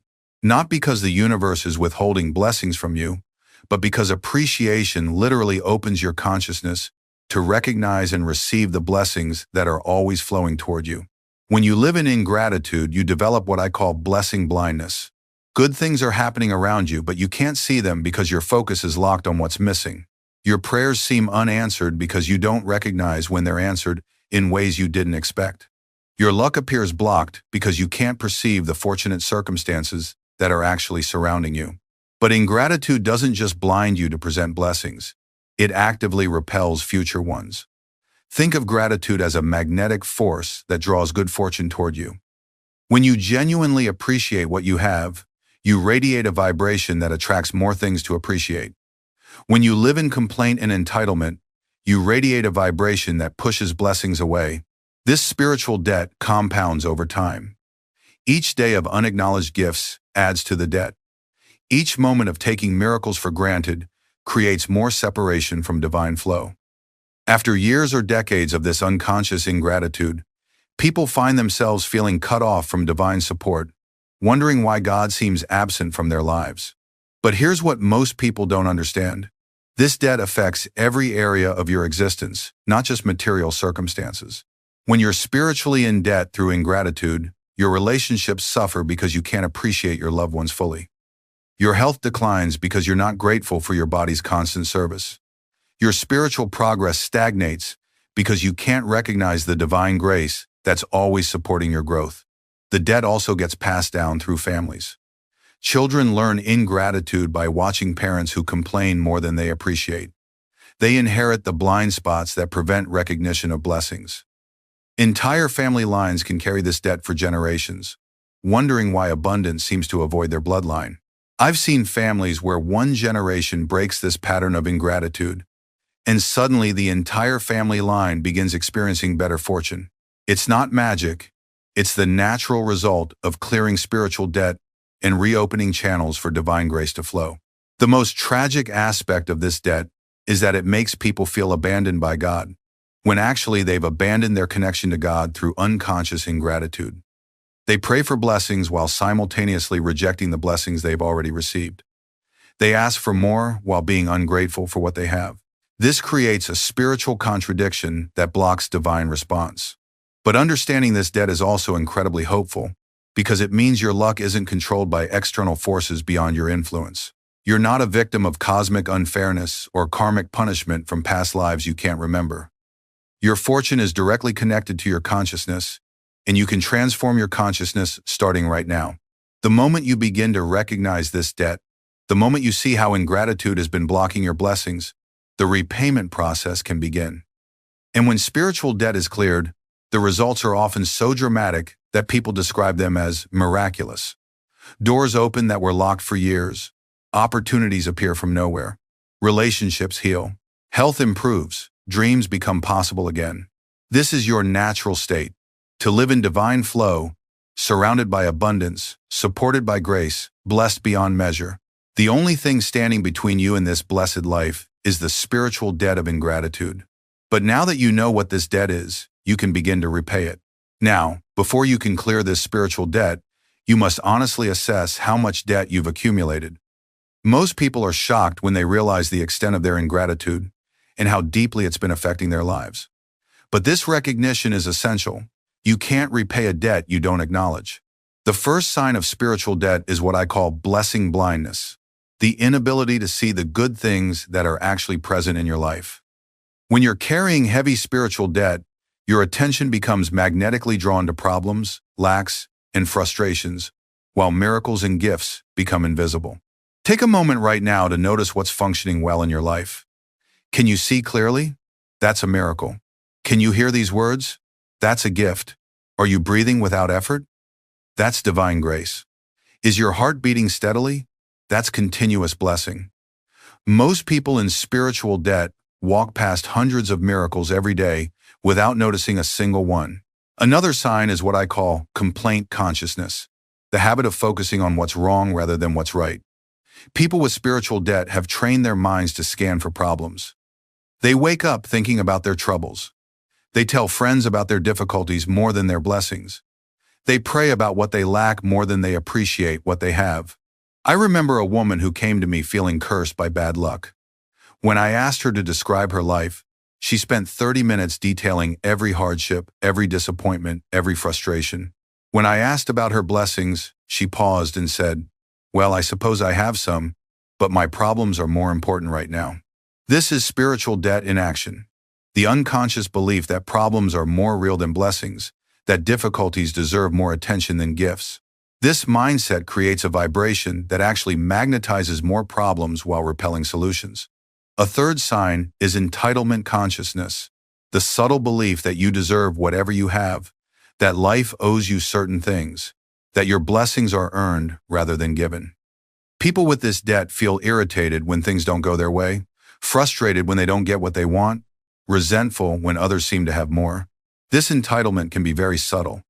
It might show up as annoyance when your car doesn't start, as if you're entitled to mechanical perfection, or irritation when someone is late, as if you're entitled to others' perfect timing, or frustration when your body feels tired, as if you're entitled to limitless energy. Each moment of entitlement adds to spiritual debt because it denies the gift nature of existence. Everything you have, your abilities, your opportunities, your relationships, even your challenges, are all gifts designed to help your soul grow. When you relate to these as entitlements rather than gifts, you disconnect from the gratitude that keeps divine flow moving. The fourth sign is comparative suffering, the habit of measuring your life against others and feeling shortchanged. People in spiritual debt constantly compare their inside experience to others' outside appearances. They see someone else's success and feel cheated. They witness another's happiness and feel excluded from divine favor. This comparison creates a double debt. Not only are you ungrateful for your own gifts, but you're resentful about gifts given to others. This blocks blessings twice over, because you're rejecting both your current circumstances and God's right to bless others as divine wisdom sees fit. The most dangerous sign of spiritual debt is prayer without appreciation, asking God for more while being ungrateful for what you already have. These prayers often feel flat, desperate, or unanswered because they come from a consciousness of lack rather than appreciation. I once counseled a man who prayed fervently every day for financial abundance while constantly complaining about his current income. He couldn't understand why his prayers seemed ignored. The truth was, his ungrateful consciousness was rejecting the abundance that was trying to flow to him. His prayers were being answered, but his ingratitude made him incapable of receiving the answers. You can assess your spiritual debt level by honestly examining your thought patterns throughout a typical day. How much time do you spend appreciating versus complaining? How often do you notice gifts versus problems? How frequently do you feel grateful versus entitled? Here's a simple but revealing exercise. For one full day, keep a mental count of your appreciative thoughts versus your complaining thoughts. Most people are stunned to discover they complain 10 times more than they appreciate. Some people spend entire days without a single genuine moment of gratitude. Another assessment tool is examining your conversations. What do you talk about most? Your blessings or your problems? Do you share good news with the same enthusiasm you share bad news? Do you inspire others with your appreciation or drain them with your complaints? Your relationships also reflect your spiritual debt level. People in spiritual debt often have conflict-filled relationships because they focus on what others aren't giving them rather than appreciating what they do receive. They criticize more than they compliment. They demand more than they appreciate. Even your physical health can indicate spiritual debt levels. Chronic stress, tension, and illness often accompany long-term ingratitude because complaint consciousness creates internal toxicity while appreciation consciousness promotes healing and vitality. The most telling assessment is examining your relationship with challenges. People with low spiritual debt can find gifts even in difficulties. They appreciate the strength that problems develop, the wisdom that struggles provide, the compassion that hardships cultivate. People with high spiritual debt see only the negative aspects of challenges and miss the growth opportunities they contain. But here's the encouraging truth. No matter how much spiritual debt you've accumulated, it can be cleared completely. Unlike financial debt, which requires external resources to repay, spiritual debt can be cleared through shifts in consciousness that are available to every soul right now. The moment you begin genuine appreciation for what you already have, you stop accumulating new debt and begin clearing old debt. Every authentic moment of gratitude is like a payment that reduces your spiritual obligation. Every blessing acknowledged is like money in the bank that creates spiritual credit. This is why recognizing your debt level isn't meant to create shame or despair. It's meant to show you exactly where to focus your repayment efforts. The areas where you're most ungrateful are the areas where debt clearing will create the most dramatic improvements in your life. Now that you can recognize your spiritual debt, let me guide you through the exact process of repayment. This isn't about guilt or self-punishment. It's about consciously reconnecting with the flow of divine grace that's always been available to you. The foundation of spiritual debt repayment is what I call conscious appreciation, the practice of deliberately recognizing and feeling grateful for the constant stream of gifts flowing through your life. This isn't positive thinking or forced gratitude. This is the honest recognition of what you're actually receiving every moment. Start with the most basic level, your existence itself. Right now, without any effort on your part, your body is performing millions of functions that keep you alive. Your heart beats, your lungs breathe, your blood carries nutrients to every cell. Your brain processes information, your eyes receive light, your ears detect sound. None of this is your doing, yet all of it serves you perfectly. Take a moment now to feel genuine appreciation for this miraculous body that serves you so faithfully. Thank your heart for its tireless beating. Appreciate your lungs for their constant breathing. Feel grateful for your hands that can touch, your feet that can carry you, your voice that can speak. This isn't just a mental exercise. It's a spiritual practice that begins clearing debt immediately. When you genuinely appreciate your body's service, You align with the divine intelligence that created and maintains this physical vessel. This alignment opens channels for divine grace to flow more freely. The next level is appreciating your life circumstances. Instead of focusing on what's lacking or difficult, consciously acknowledge what's functioning, what's available, what's positive in your current situation. If you have shelter, appreciate it. If you have food, feel grateful. If you have loved ones, acknowledge the gift of their presence. This practice requires training your attention. The mind has been conditioned to scan for problems, to focus on threats, to worry about what might go wrong. Conscious appreciation means deliberately redirecting your attention to what's going right, what's working, what's blessed in your experience. I teach my students a practice I call blessing inventory. Each morning, before getting out of bed, mentally list at least 10 things you're grateful for. These can be simple things: waking up in a comfortable bed, having clean water available, possessing the ability to read, living in a safe location. This practice begins each day by clearing spiritual debt rather than accumulating it. The third level is appreciating your challenges as spiritual gifts. This is advanced practice, but it's also incredibly powerful for debt clearance. Every difficulty you face is designed to develop qualities your soul needs: patience, strength, wisdom, compassion, faith, surrender. When you can genuinely appreciate your challenges as perfectly designed spiritual curriculum, you transform debts into credits. Instead of resenting problems, you begin to welcome them as opportunities for growth. This shift in perspective doesn't make difficulties easier, but it makes them meaningful. And meaning is one of the fastest ways to clear spiritual debt. I remember learning this during a particularly challenging period in my life. Financial difficulties, health problems, and relationship conflicts seemed to attack simultaneously. My first response was complaint and confusion. Why was God allowing such hardships? But through prayer and meditation, I began to see these challenges as spiritual weights designed to strengthen my soul's muscles. The financial pressure taught me to depend on divine providence rather than personal effort alone. The health issues deepened my compassion for others' suffering. The relationship difficulties showed me where I still needed to develop unconditional love. Once I could genuinely appreciate these challenges as perfect spiritual education, they began resolving more quickly and left me stronger than before. The fourth level of spiritual debt repayment is what I call service appreciation, using your gratitude to serve others.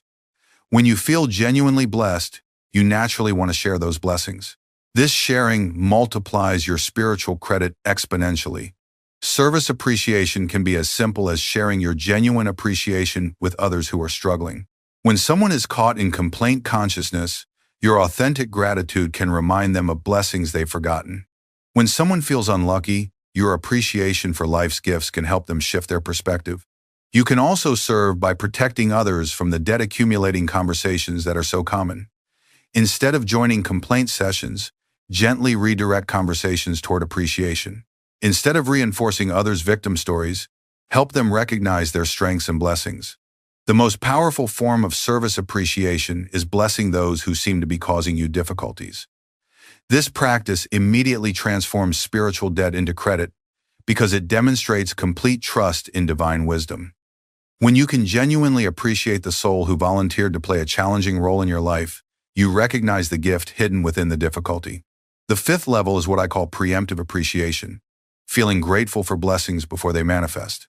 This practice demonstrates such trust in divine goodness that it actually magnetizes the blessings you're appreciating in advance.